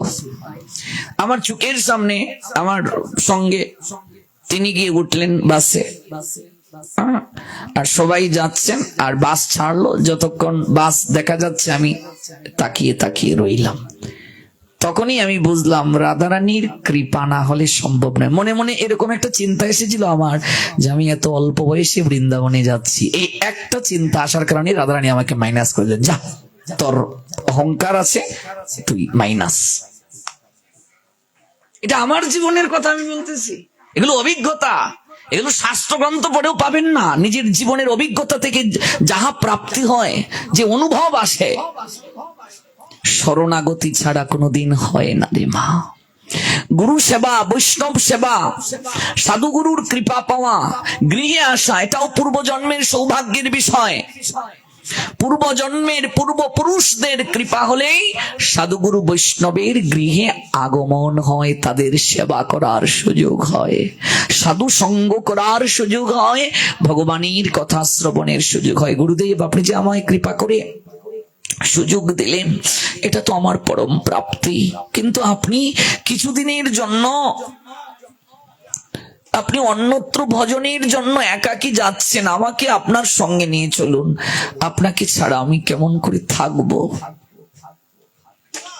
গুরুদেব তার শিষ্যকে বলছেন, বাবা, আমি তো একাকী যাচ্ছি ভজন করার জন্য, তুমি কুটিরেই থাকো, আমি কিছুকাল পরে আবার ফিরে আসব, তখন তুমি আমার সেবা করতে পারবে। শিষ্য গুরুদেবের দুটো চরণ জড়িয়ে ধরে ক্রন্দন করছেন, গুরুদেব, আপনাকে তিলেক পরিমাণ সময় দর্শন না করলেও আমার খুব কষ্ট হয়, আমার খুব যন্ত্রণা হয়। অনুভব দেখুন কেমন, অদর্শনে কষ্ট হয়, যন্ত্রণা হয়, আমি কেমন করে থাকবো? আমি সেবা করতে চাই, আপনি আমায় সেবা থেকে বঞ্চিত করবেন না। গুরুদেব তখন বললেন, তোমার সেবায় এত লালসা, আমি তোমাকে দায়িত্ব দিয়ে গেলাম, এই যে গঙ্গার তীরে কুটির আমি বানিয়েছি ভজনের জন্য, এই গঙ্গাকে আমি আসার পূর্ব পর্যন্ত তুমি গুরু জ্ঞান করে সেবা করবে, মনে করবে ওই গঙ্গাই তোমার গুরু। আমি আসার পূর্ব পর্যন্ত ওই গঙ্গাকে গুরু জ্ঞান করে তুমি সেবা করবে। কোথায় আছে এই লীলা? ভক্তমাল, একাদশ মালা। এই ভক্তমাল গ্রন্থটা আমাদের প্রত্যেকের পড়া উচিত। এই ভক্তমাল গ্রন্থটি যিনি লিখেছেন, নাভদাস, উনি অন্ধ ছিলেন, অন্ধ, জন্মান্ধ। কি করে লিখলেন এই গ্রন্থ? সেটাও গুরু কৃপায়। পরে এই ভক্তমাল গ্রন্থটা হিন্দিতে লিখা, পরবর্তীতে বাংলায় পয়ার ছন্দে লাল দাস নামে একজন কবি এটাকে তিনি পয়ার ছন্দে করলেন। পরবর্তীতে এটিকে গদ্য ছন্দেও করা হয়েছে, কিন্তু মূল গ্রন্থটা হিন্দিতে লেখা। জন্মান্ধ তিনি, অন্ধ, তিনি এই গ্রন্থ লিখলেন। একটা প্রবাদ আছে, যার হৃদয়ে আছে গোলমাল সে পড়বে ভক্ত মাল। আমাদের হৃদয়ে গোলমাল আছে কি নেই? আপনাদের হয়তো নেই, কিন্তু আমার আছে। মনের মাঝে অনেক গোলমাল, অনেক ময়লা। যার হৃদয়ে যত ময়লা বেশি সে ভক্তমাল পড়বে। ভক্তমাল মানে কি? ভক্তের চরিত কথা। মাল মানে চরিত, ভক্ত চরিত। এই গ্রন্থে কেবল ভক্তের চরিত্র ব্যাখ্যা আছে, কেমন করে ভক্ত ভগবানকে ভালোবাসে, এত চমৎকার চমৎকার লীলা আছে। এই গ্রন্থটা একটু সংগ্রহ করবেন, একটু পড়বেন প্রতিদিন একটি করে ভক্তের চরিত্র কথা। আমি আসার পূর্ব পর্যন্ত তুমি গঙ্গাকে গুরু জ্ঞান করবে, তার সেবা করবে। গুরু চরণে জড়িয়ে ধরে শিষ্য বলছেন, গুরুদেব যথা আজ্ঞা, আপনার আজ্ঞাকে আমি গ্রহণ করলাম, আপনি কৃপা করবেন, আপনার আদেশ যেন রক্ষা করতে পারি। মহিমায় গুরু কৃষ্ণ এক করি জানো, গুরু আজ্ঞা হৃদে সব সত্য করি মানো। সনাতন দাস বলছেন, মহিমায় গুরু আর কৃষ্ণ একই তত্ত্ব। গুরু আজ্ঞাকে হৃদয়ে মাঝে সত্য জ্ঞান করি পালন করবে। এই নবদ্বীপে সিদ্ধ জগন্নাথ দাস বাবাজি মহারাজ ভজন করছেন তিনি, তখন নবদ্বীপ এই বন্যা হলো, নবদ্বীপে বন্যা হয়েছে, চারিদিক জলে পরিপূর্ণ। কয়েক মাইল সাঁতরে তার প্রিয় শিষ্য বিহারী যেতেন গুরুদেবের জন্য একটু বিশুদ্ধ জল আনয়ন করার জন্য। কয়েক মাইল সাঁতরে যেতেন। একটু জল আনতে। বন্যা হলেও মা, বন্যা হলে কি বিশুদ্ধ জল সহজে পাওয়া যায়? আজ থেকে 500 বছর আগে জলের কত সমস্যা ছিল রে মা। কয়েক মাইল সাঁতরে যেতেন একটু বিশুদ্ধ জলানয়ন করার জন্য। গুরুদেব,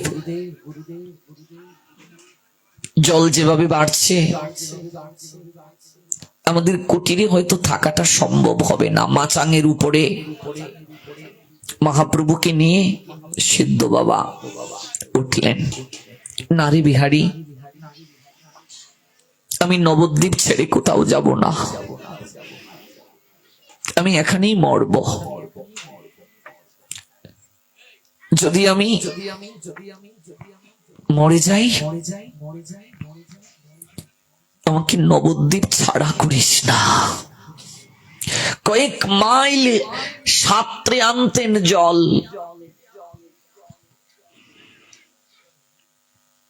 অসুস্থ হয়ে গেলেন বিহারী। বন্যার জলে ভাটা আসলো, বিহারী অসুস্থ, প্রচন্ড পীড়িত, জ্বর, যায় যায় অবস্থা। বৈদ্য কবিরাজ আনা হলো। লালাবাবু ডাক্তার পাঠালেন। লালাবাবুর নাম তো শুনেছেন, বৃন্দাবনে মন্দির আছে যার। কলকাতা থেকে ডাক্তার পাঠালেন। ডাক্তার পরীক্ষা করে বলল আর আশা নেই।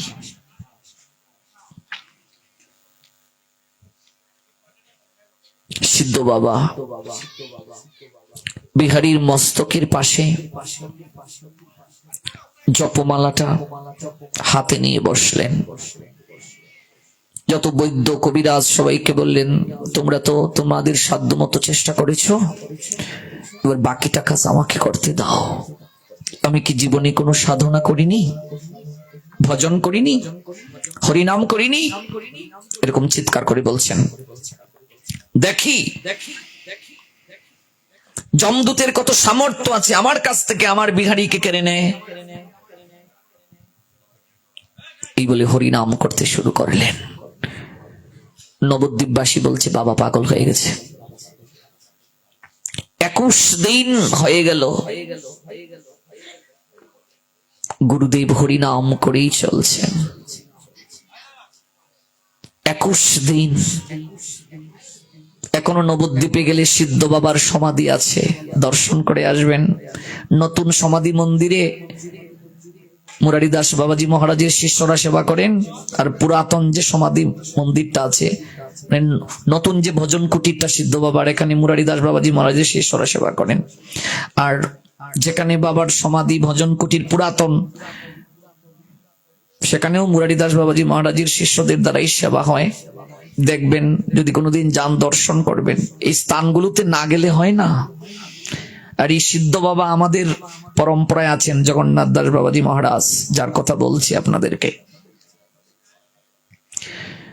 শ্রী গৌরাবীর ভাব ভূমেস্তং নির্দেষ্টা সজ্জন প্রিয় বৈষ্ণব সার্বভৌম শ্রী জগন্নাথায়তে নমঃ, এই হলো প্রণাম মন্ত্র।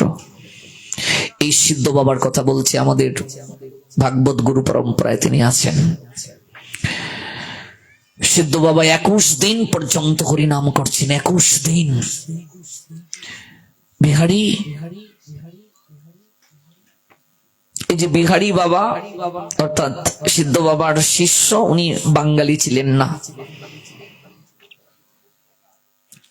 উনি বাংলায় কথা বলতে পারতেন না। বিহারী, সিদ্ধ বাবা একদিন তাকে বলেছিলেন, আমি একটু চৈতন্য চরিতামৃত পড়ে শোনাতো বিহারী। বিহারী তখন বাংলা জানেন না। চৈতন্য চরিতামৃত গ্রন্থটাকে হাতে নিলেন, বললেন তাকিয়ে থাক, গৌর গৌর বলে কাঁদতে থাক, যা পারবি। দেখুন একজন প্রকৃত তত্ত্বদ্রষ্টা গুরুদেবের শক্তি কি, কেমন করে শিষ্যের মাঝে সঞ্চার হয়। চৈতন্য চরিতামৃত গ্রন্থটা হাতে নিয়ে কাঁদছেন আর গুরুদেবের দিকে তাকাচ্ছেন। গৌর গৌর বলে কাঁদতে বলছেন গুরুদেব, আর বিহারী গুরুদেব গুরুদেব গুরুদেব বলে কাঁদছেন। গুরুদেব বলছে গৌর গৌর বলে কাঁদ, আর বিহারী গৌর গৌর না বলে হা গুরুদেব হা গুরুদেব হা গুরুদেব বলে কাঁদছে। কিছুক্ষণের মাঝেই বিহারী বর্ণমালা উপলব্ধি করতে পারছে, পড়তে পারছে। এটা কি করে সম্ভব? বিহারী পরদিন থেকে প্রতিদিন গুরুদেবকে চৈতন্য চরিতামৃত পাঠ করে শোনাতেন, যে চৈতন্য চরিতামৃত স্বয়ং মহাপ্রভুর অভিন্ন শরীর। প্রতিদিন টুকরিতে করে ওই সিদ্ধ বাবা তখন শেষ লীলায়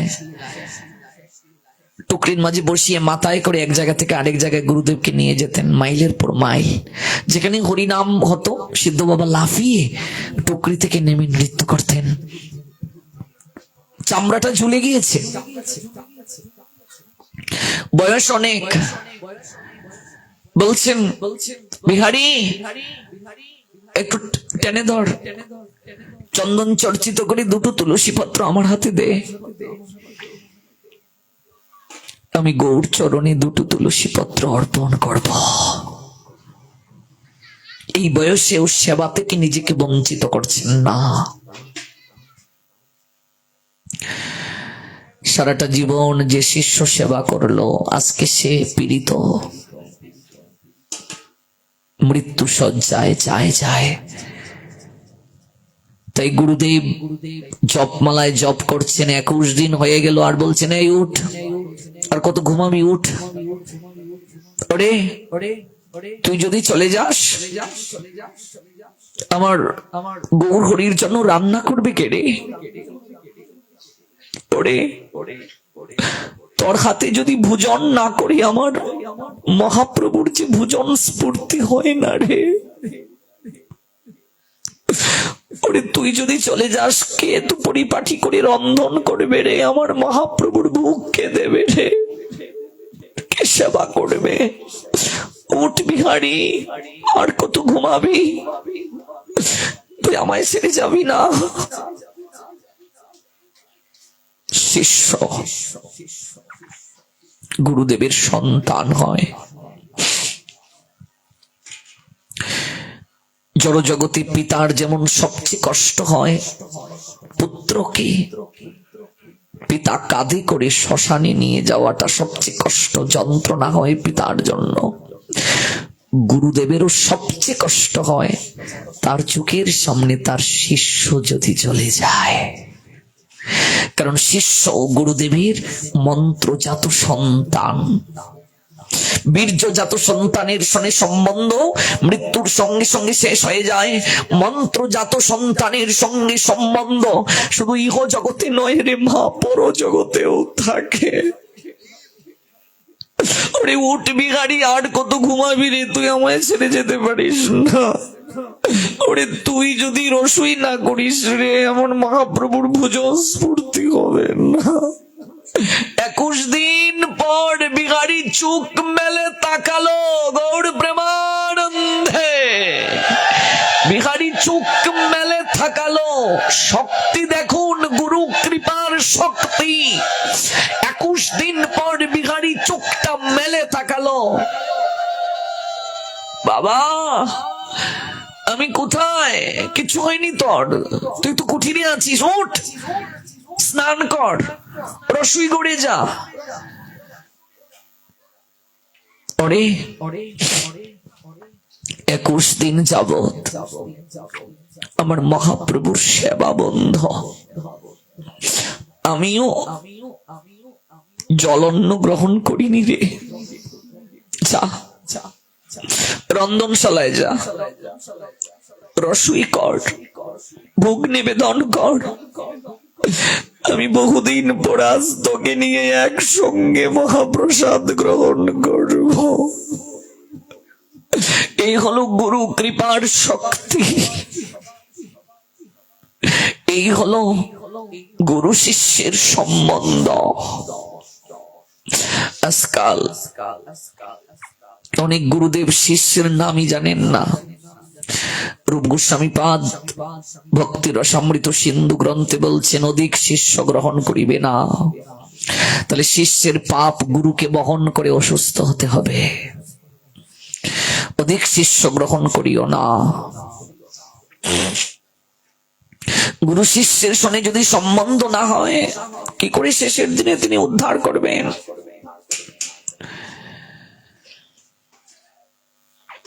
এইভাবে আরো বহু কাল গেল।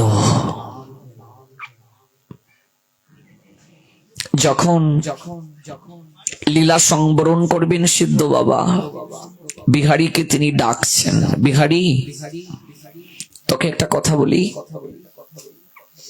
কি বাবা? কি বলবে?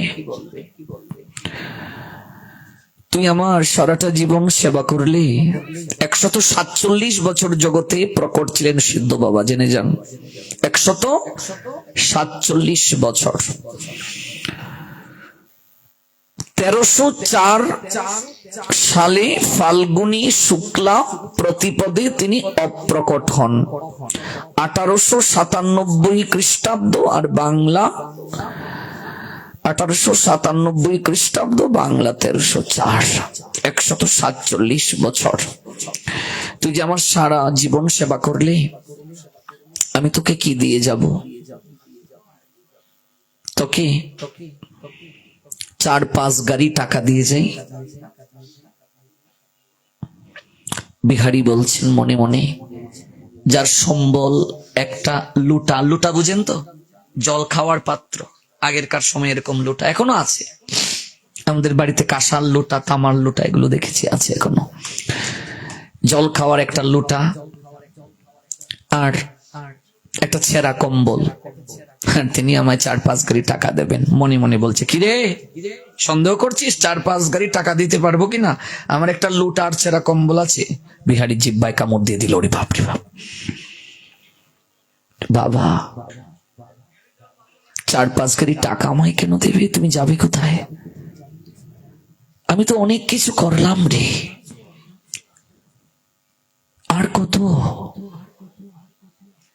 এবার নিত্য লীলা নিকেতনে গিয়ে একটু সেবা করতে চাই রে, আর কত?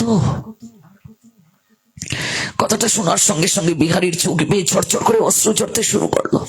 দুটো চরণ জড়িয়ে ধরে কেঁদে কেঁদে বলছে, বাবা ছোটবেলা থেকে আমায় সংসার ছাড়িয়ে নিয়ে আসলে, তোমাকে পিতা জ্ঞান করলাম, মাতা জ্ঞান করলাম, গুরু মাতা গুরু পিতা গুরু হন পতি, গুরু বিনা এই সংসারে নাহি অন্য গতি। তোমাকে মাতা, তোমাকে পিতা, তোমাকে সব জ্ঞান করলাম,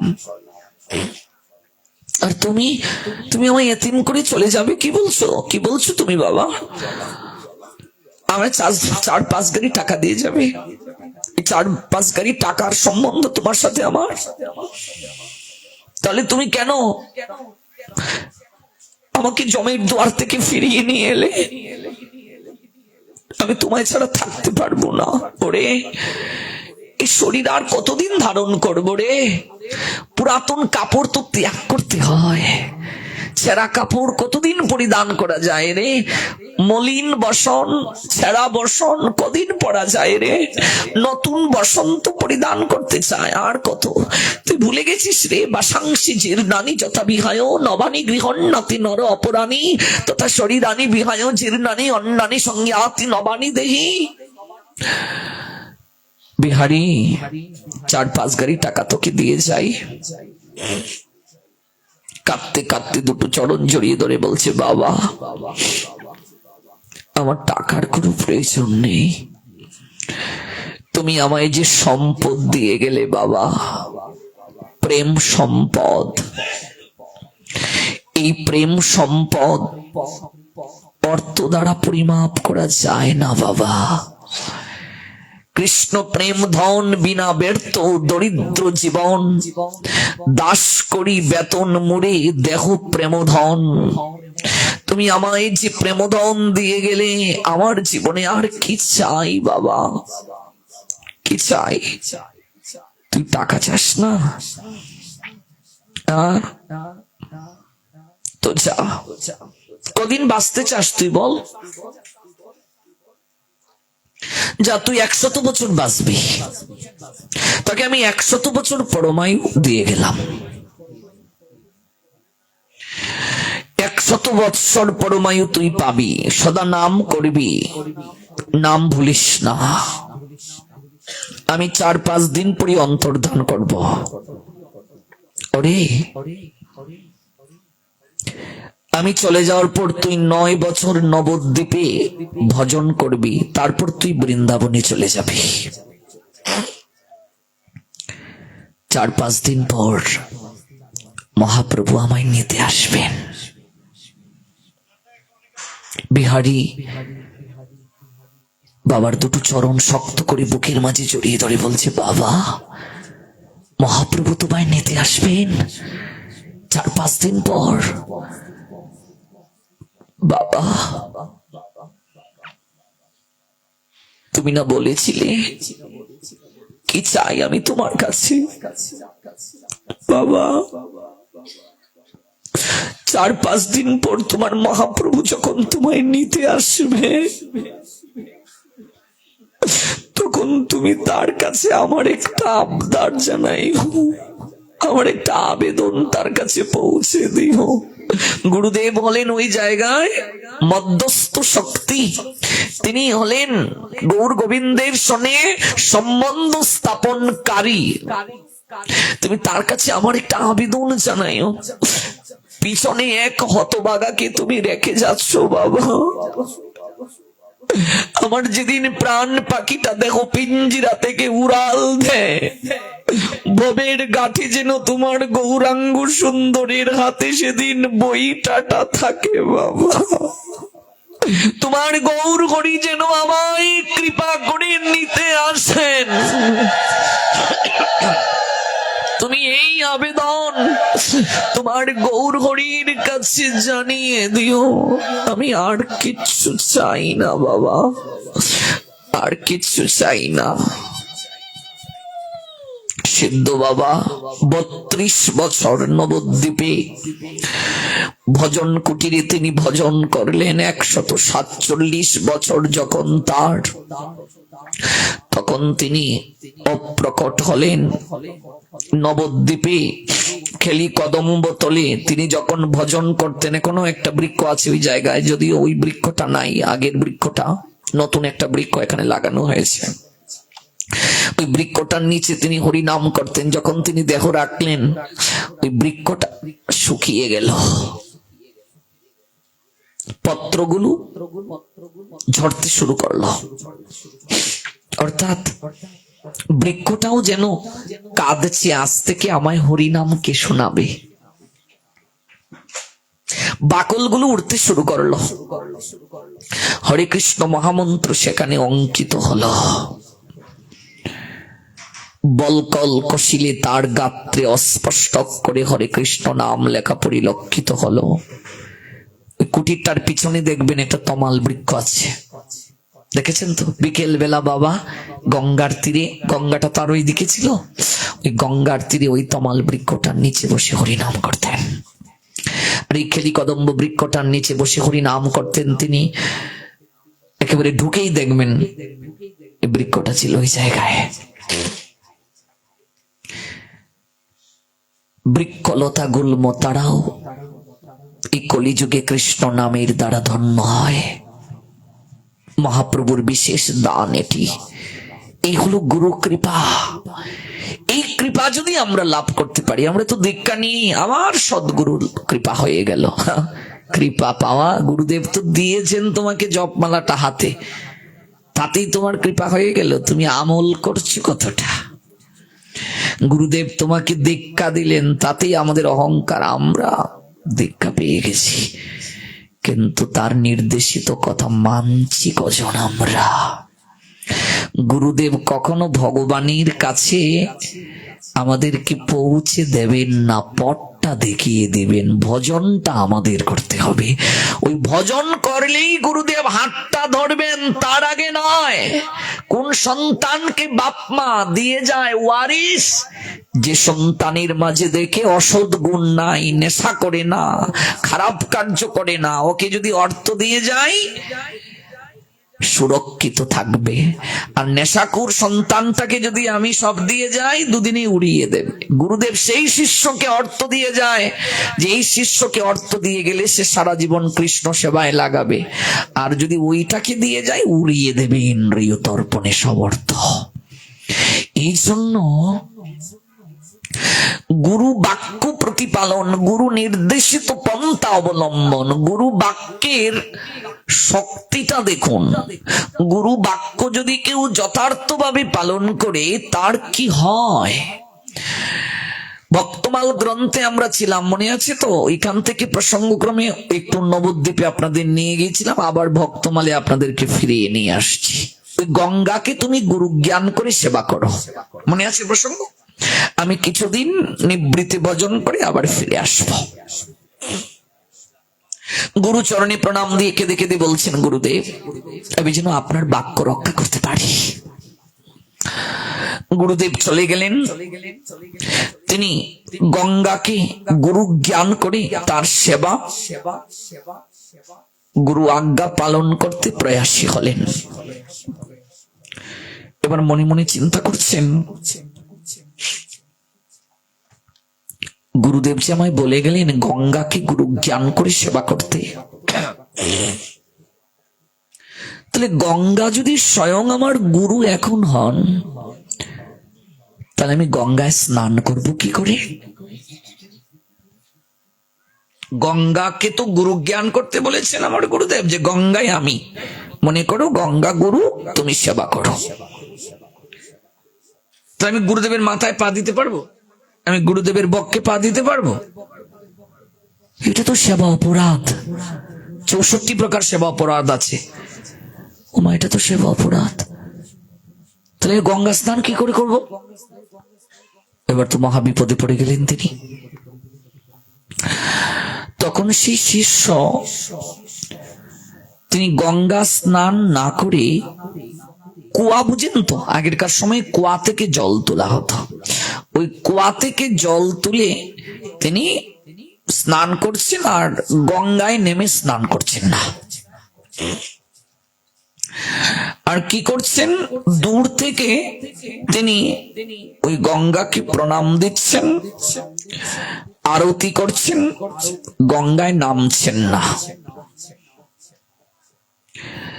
আশেপাশের ভজন কুটিরের যত ভক্তগণ ছিলেন, বৈষ্ণবগণ ছিলেন, তারা নিন্দা করছেন, সাধু গঙ্গা স্নান করে না, গঙ্গায় নামে না, আবার গঙ্গাকে আরতি করে, আবার দূর থেকে তুলসী দেয় গঙ্গায়। গঙ্গায় তুলসী দিলে বিষ্ণুর চরণে তো চলে যায়।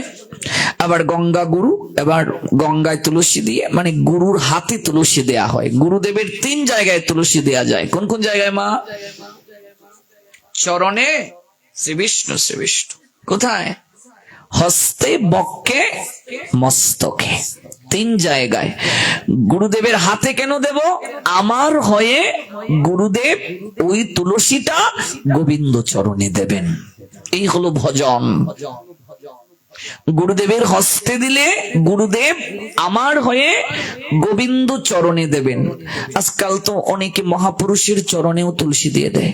ওই বারোদিতে লোকনাথ বাবার চরণে তুলসী দিয়ে দেয়। কত অপরাধ! বিষ্ণু তত্ত্ব ব্যতীত আর কারো চরণে তুলসী দেয়া যাবে যাবে না, তাহলে অপরাধ হয়ে যাবে।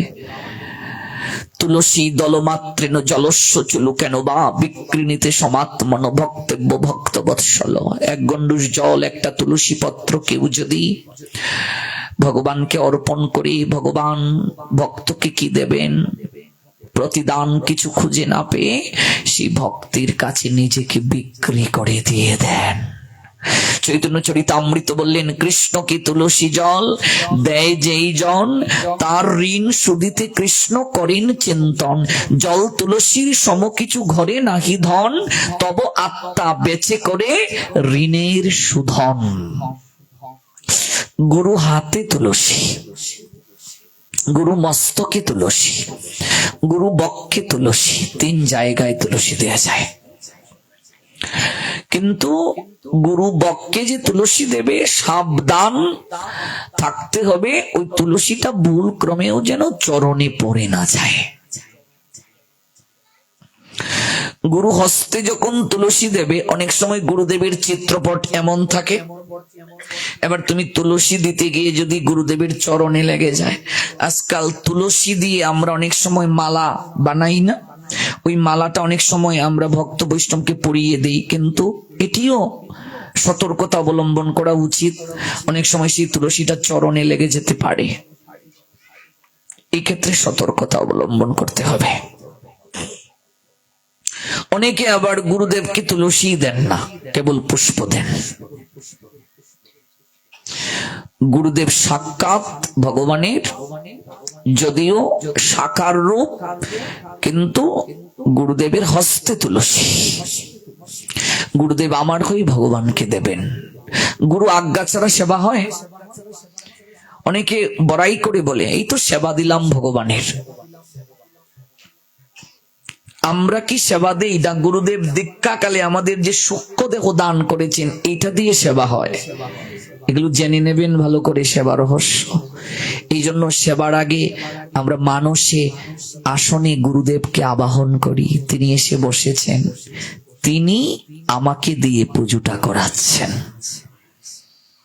ভগবানকে প্রণাম দিতে যাবে, আগে গুরুদেবকে স্মরণ করবে, তারপর প্রণামটা মন্দিরে দেবে। সব মন্দিরে তো আমার আপনার গুরুদেবের চিত্রপট নাও থাকতে পারে। মানসে, মননে সেবা, সেবাটা হবে মননে। একটা জিজ্ঞাসা আপনাদের কাছে, বুগারতি আমরা গাই নিশ্চয়ই, কত কত আইটেম আমরা আরতিতে গাই, সব আইটেম কি দেই? তাহলে মিথ্যে বলছি না? লুচি, চিনি, সরপুরি, লাড্ডু, রসাবলী, মুদগব্রা, মাসবরা, রুটি, কাগৃতান্ন, গেই তো দিস না, গাইতেছ গান। সানা দিস না, দিস শাক, আচ্ছা শাক, শুক্তা, নালিতা ইত্যাদি গাইলায়, সব দিলায়। আবার বলছো পরমান্ন, পায়েস, কিন্তু পায়েস দিস না, লুচিও দিস না, কিন্তু গান গাইতেছ। এত মিশা কথা কেমনে কই আমরা? ঠিক কিনা? কেউ যদি প্রশ্ন করে উত্তর কি দেবে? কখনো ভেবেছেন এটা? এই প্রশ্ন জেগেছে মনে? যদি না জাগে তাহলে বুঝতে হবে জ্ঞান লাভের আকাঙ্ক্ষা হৃদয়ে নাই। আমার মনে প্রশ্নটা একদিন জেগেছে, আমরা তো মিশা কথা কইতেছি গুরু মহারাজ। গুরু মহারাজ মানে কি মিথ্যা কথা বললো? এই যে ভক্তিনাথ ঠাকুরের গান গাইতেছি, লুচি লুচি দিছি না, এখন আমরা যে গান গাইলাম। গুরুদেব হাসছেন, বলছেন বাবা, সেবা কি আর এই শরীর দ্বারা হয়? তুমি যা দিয়েছো এগুলো দ্বারাই কি আর সেবা হয় রে বাবা? সেবা হয় মানসে। এগুলো সব তুমি নিবেদন করছো। মহাজন যা লিখে গিয়েছেন, তুমি যে আরতিটা গাইছো, এটা তোমার বাড়ির সেবা নয়। হয় নবদ্বীপে অদ্বৈত নিকেতনে, নয় নিত্যানন্দ ঘরণী রান্না করেছেন, ওই জায়গায় সেবাটা হচ্ছে। হয় শ্রীবাসের এখানে হচ্ছে, মালিনীর এখানে, নতুবা এই অদ্বৈত প্রভুর সীতা ঠাকুরানীর এখানে, নতুবা নিত্যানন্দ যারা পরিবার জাহ্নবা মাতার এখানে। কোন জায়গায় সেবাটা হচ্ছে?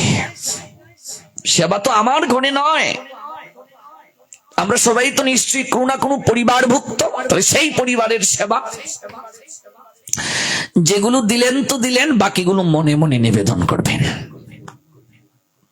সেবা হয়ে মানুষে, সেবা হয়ে মনন দ্বারা।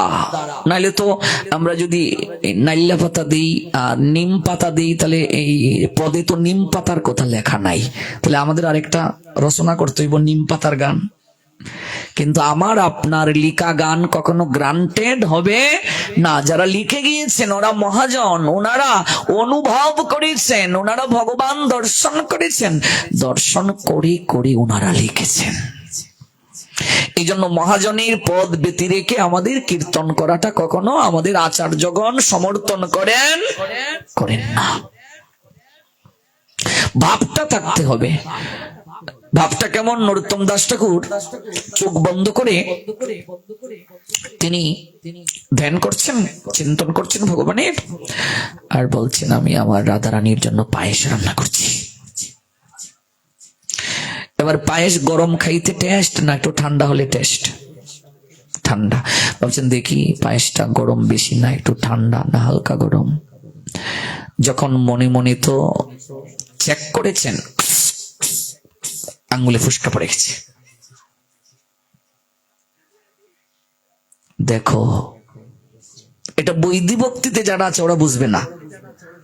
বৈদিক ভক্তির যে উপরের স্তর, লীলাসরণ, এগুলো তো নিশ্চয়ই গুরুদেব বলেছে আপনাকে, এটা ওই জগতে না গেলে হবে না। আর আমরা আছি ওই ঘন্টা বাজাও, তুলসী দেও, ঠিক সময় হরিনাম করো, এটা হলো বৈদিক ভক্তি। এই ভক্তিটাই ঠিক মতো হচ্ছে না, আবার ওই স্তরে যাইতে রাগানুগা ধীরে ধীরে অগ্রসর হতে হবে। আমাদের সনাতন শাস্ত্র এত সুন্দর সিদ্ধান্ত দিয়েছেন, তুমি যদি বাস্তবে না পারো, মনে মনেও যদি একটা পুষ্প গোবিন্দকে দাও, তাহলেও গোবিন্দ সেটা গ্রহণ করেন। গোবিন্দ দাসের নাম শুনেছেন?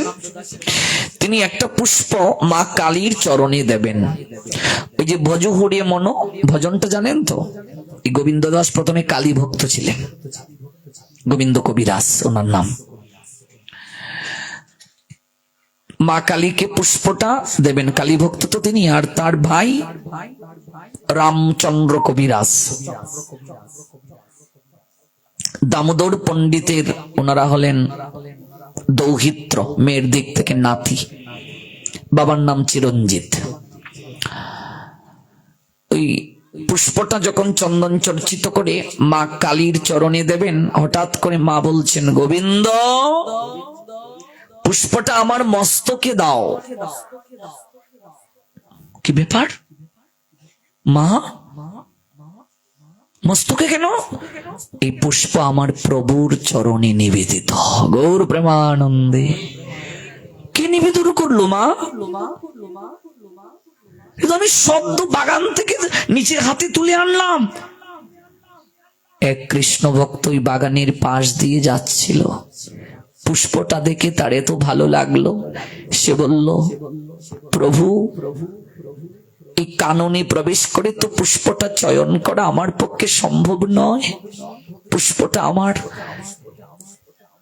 এত পছন্দ হয়েছে, এত মনোরম, ওই নয়নের জল আর মনোচন্দন মিশিয়ে ওই পুষ্পটা আমি তোমার চরণে অর্পণ করলাম। হরি গোবিন্দ, আমার প্রভু সঙ্গে সঙ্গে ওই পুষ্পটা গ্রহণ করে ফেলেছেন। আর ওই পুষ্প তুই চয়ন করে এনেছিস আমাকে দেওয়ার জন্য। এই পুষ্প তো আমার প্রভুর চরণে নিবেদিত, এটা প্রসাদী। ওই পুষ্প তুই আমার চরণে না দিয়ে আমার মস্তকে দে। ওরে প্রভুর প্রসাদী চরণে নয়, মস্তকে দিতে হয়। এই হলো প্রার্থনা। মনটা কতটা দিতে পারলাম? মন মনা ভব, তোমার মনটা আমায় দাও। গোবিন্দ বললেন গীতায় 2 জায়গায়, মদ ভক্ত, তোমার ভক্ত, তুমি আমার ভক্ত হও। প্রভু তোমার ভক্ত যেন হতে পারি, তোমার মানে গোবিন্দের। গোবিন্দ বলছেন অর্জুনকে আমার ভক্ত হও, আর আমাদের প্রার্থনা তোমার ভক্ত যেন হতে পারি প্রভু, আমরা সব দিতে পারি। চালের বস্তা যাও মৌসুমে দেব, ডালের বস্তা ঠিক আছে, সঙ্গে যদি একটু ডাল দিতে না যাও ডালের বস্তাও দেব। যদি একটা মন্দির বানিয়ে দিলে ভগবানকে পাওয়া যেত, জগতে ধনাঢ্য লোকের অভাব, মন্দির বানিয়ে দিত ভগবানকে পাওয়ার জন্য। কিন্তু ভগবান এমন একটা জায়গায় আমাদেরকে বিপদে ফেলে দিলেন, এগুলো না বলে বললেন তোমার মনটা আমায় দিয়ে দাও। একটা জায়গায় খুব বিপদে ফেলে দিলেন। আমরা সব দিতে পারি রে মা, মন দিতে পারি না। মন দিলে মদন মোহন ভগবান তার হয়ে যান। মন দিলে রাধারানীর একটা নাম মনমোহিনী, মনমোহিনী প্রেমময়ী তার বশ হয়ে যান। আর ভগবান যার বশ হয়ে যান, ভগবানের নিজের বলে কিছু থাকে না। মাতামুরি পুত্র ভেবে করে বন্ধন, কবিরাজ গোস্বামী পাদ চৈতন্য চরিতামৃতে বললেন, যেন তেন ভাবে করে লালন পালন। আমার মা আমাকে পুত্র জ্ঞান করছে, আমি যে ভগবান এটা জ্ঞান করে না। গোবিন্দ বলছেন যেন তেন ভাবে সাধারণ শিশুর মতো আমাকে লালন পালন করে, কান ধরে টেনে নিয়ে উঠবস কর, এ কান ধর, আর চুরি করবে বল, ও মা ছেড়ে দাও না, মা প্লিজ ছেড়ে দাও। যেন তেন ভাবে করে লালন পালন, আর সখাগণ করে মোর স্কন্দে আরোহণ, বলে তুমি কোন বড় লোক, তুমি আমি সম। এই তুই কোথাকার বড় লোক রে, তুই আমি সমান। আর আমার প্রিয়া মান করে আমায় গালমন্দ করে, মান করে করে গো বৎসন, বেদ পাঠে আমাকে যতটা সন্তুষ্ট করা যায় তার থেকে অধিক সন্তুষ্ট হই ভক্ত যদি আমাকে গালমন্দ করে। কারণ সে মন দিয়ে আমাকে বেঁধে ফেলেছে, মনোরূপ রশি দ্বারা, প্রেমরূপ রজ্জু দ্বারা আমাকে বন্ধন করে ফেলেছে। ওই প্রেম রশ্মি দ্বারা আমাকে বেঁধেছে কে? যশোদা, বাৎসল্য প্রেমের রশি দ্বারা। এমন আস্বাদন সনাতন ধর্ম ছাড়া কোথায় পাবে? রাস্তা দিয়ে ভক্ত যাচ্ছে, পুষ্প দেখে ভালো লাগলো, গোবিন্দকে নিবেদন করে ফেললো, তাতেই গোবিন্দ গ্রহণ করে ফেলেছে। ভালোবাসা কখন প্রকাশ পায়? দুটো ক্ষেত্রে ভালোবাসা প্রকাশ পায়। তুমি কাউকে ভালোবাসো কিনা প্রকাশ পাবে দুটা ক্ষেত্রে। প্রথম ক্ষেত্র, কোনো একটা কিছু খেতে যাবে, সর্বপ্রথমেই মনে হবে আহা তাকে যদি খাওয়াতে পারতাম। বাজারের প্রথম ফল, ঋতুকালীন সময়ে ফল, লিচুর সময়ে লিচু উঠেছে, তুমি যাচ্ছ, আমার মদন গোপালের জন্য লিচু কেনা হলো না গো, আমার গৌর হরির জন্য লিচু। ভালো একটা জায়গায় যাবে, মনে হবে আহা সেও যদি আমার সঙ্গে থাকতো। ভালোবাসলে মনে হবে নিজের হাতে তাকে সেবা করতে,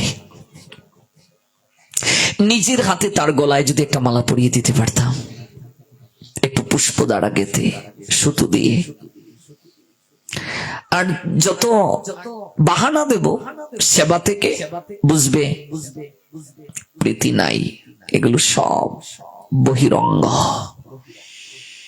মনে মনেও দেয়া যায়। পায়েসটা গরম কিনা ঠান্ডা চেক করতে চাচ্ছেন, আঙ্গুলে ফুসকা পড়ে গেল। চিন্তা করুন তো, ভাবুন তো, অনুভব করুন তো, প্রীতি কাকে বলে, ভক্তি কাকে বলে। আমার কবে এই দিনটা হবে রে মা, কবে হবে? হরি হরি কবে মোর হইবে সুদিন, বিষয় বাসনা ভুলে কবে হব তব প্রেমের অধীন।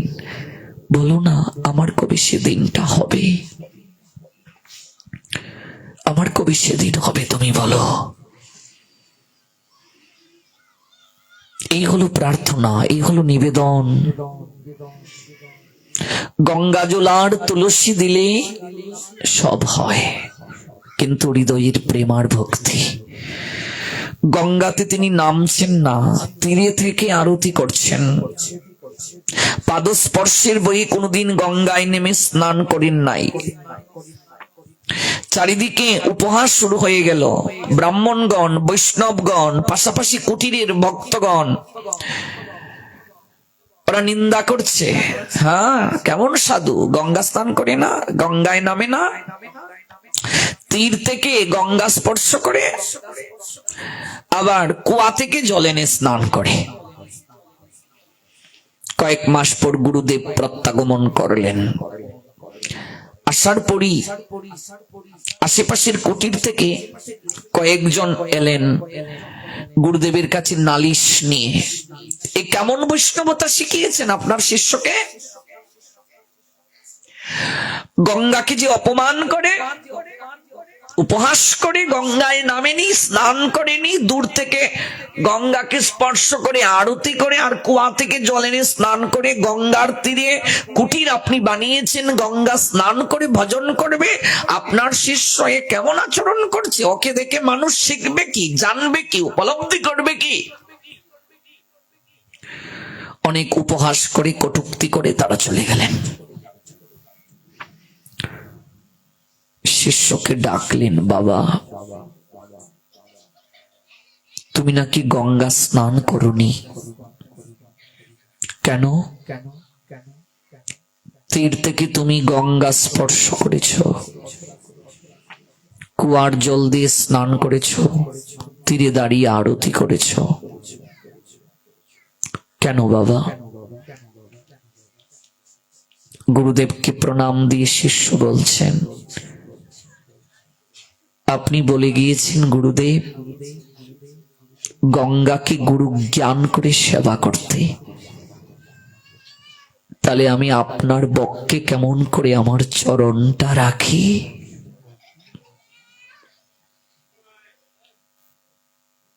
ঝরঝর করে গুরুদেবের চোখ বেয়ে জল ঝরল, কিছু বললেন না। পরদিন গুরুদেব শিষ্যকে বললেন,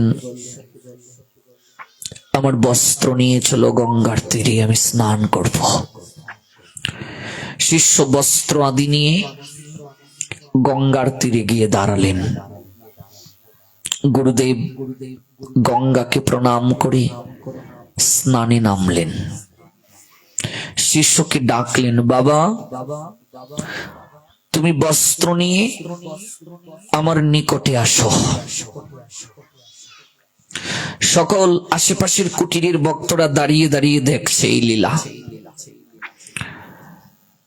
এবার শিষ্য ভাবছেন গঙ্গাকে গুরু জ্ঞান করে ভজন করার কথা বলছেন, আমি এবার গঙ্গার জলে নেমে গুরুদেবকে বস্ত্র দেব। গুরুদেব আদেশ করেছেন, আমার কাছে গুরু বাক্য পালনটাই শাস্ত্র। তখন তিনি গঙ্গার জলে নামলেন বস্ত্র হাতে নিয়ে। যখনই তিনি গঙ্গার জলে ডান পাটা রাখলেন, সঙ্গে সঙ্গে ওই জলের মাঝে একটা পদ্ম পুষ্প প্রকাশ হয়ে গেল। পদ্ম পুষ্প প্রস্ফুটিত হলো। যে জায়গাতেই চরণ রাখছেন একটা করে পদ্ম পুষ্প প্রকাশ হয়ে গেছে। আর ওই পদ্ম পুষ্পের মাঝে স্বয়ং শিষ্য দেখতে পাচ্ছে মা গঙ্গা আবির্ভূত পদ্ম পুষ্পের মাঝে, আসনটার মাঝে মা গঙ্গা আবির্ভূত হয়ে বলছেন, ওরে সংসারের পতিত পামর পাপী তাপী তাদের পাপ আমার অঙ্গে স্নান করে দিয়ে যায় রে। আমি সবার পাপ গ্রহণ করে মলিন হয়ে থাকি রে। ওরে তোর মতো গুরুনিষ্ঠ ভক্ত বৈষ্ণবের চরণ ধুলি পাওয়ার জন্য আমি লালসায় থাকি রে, আকাঙ্ক্ষিত থাকি রে। ওরে সংসারে পতিত পামর যারা, ওরা তাদের পাপ আমার গায়ে দিয়ে যায়, আমি সবার পাপ গ্রহণ করে মলিন হয়ে থাকি রে। তোর মতো মহৎ বৈষ্ণব গুরুনিষ্ঠা যার প্রগাঢ়, এমন জনের চরণ ধুলি প্রাপ্ত হয়ে আমি নির্মল হই। গঙ্গা অপেক্ষা করেন মহতের চরণ ধুলির জন্য। ধুলা মাখরে আনন্দ হয়ে এই না ব্রজের ধুলা, ধুলা তো নয় গুপি পদ রেণু, সেই ধুলা মাখিয়া গেল নন্দের ছেলে কানু। গুপির পদের ধুলা যদি পড়ে গঙ্গার জলে, সেই গঙ্গা পবিত্র হয় ভাগবত বলে। গুপির পদের ধুলা যদি পড়ে পাপীর গায়ে, নাচিতে নাচিতে পাপী বৈকুণ্ঠেতে যায়। ধুলা মাখরে আনন্দ হয়ে এই না ব্রজের ধুলা। এই হলো গুরু নিষ্ঠা যে শিষ্যের আছে, গুরু বাক্য পালন করলে শিষ্যের জীবনে কি প্রাপ্তি হয়। ওই কুটিরের আশেপাশে যত সাধুগণ ভজন করতেন, ওরা তাকিয়ে দেখছে, আহা আমরা তো নিন্দা করে অপরাধী হলাম, বৈষ্ণব নিন্দা করে। আমরা প্রতিদিন গঙ্গা স্নান করতে যাই, আর ওই গঙ্গা আবির্ভূত হয়ে অপেক্ষা করেন তার চরণ ধুলি নেওয়ার জন্য। গঙ্গার পরশ হইলে পশ্চাতে পাবন, দর্শনে পবিত্র করো এই তোমার গুণ। বেশি দূর নয়, আমাদের রাজশাহী জেলা, ওই রাজশাহীর পুঠিয়ার রাজবাড়ি নাম শুনেছেন তো? নরোত্তম দাস ঠাকুরের যে আপনারা আবির্ভাব স্থানে যান খেতুরিতে, ওইখান থেকে পুঠিয়ার রাজবাড়ি যদি কোনোদিন যান দর্শন করবেন। সেখানে পুঠিয়ার যে রাজকন্যা গুরু আদেশ পালন করেছিলেন বলে স্বয়ং গঙ্গা এসেছিলেন তার চরণ স্পর্শ করার জন্য।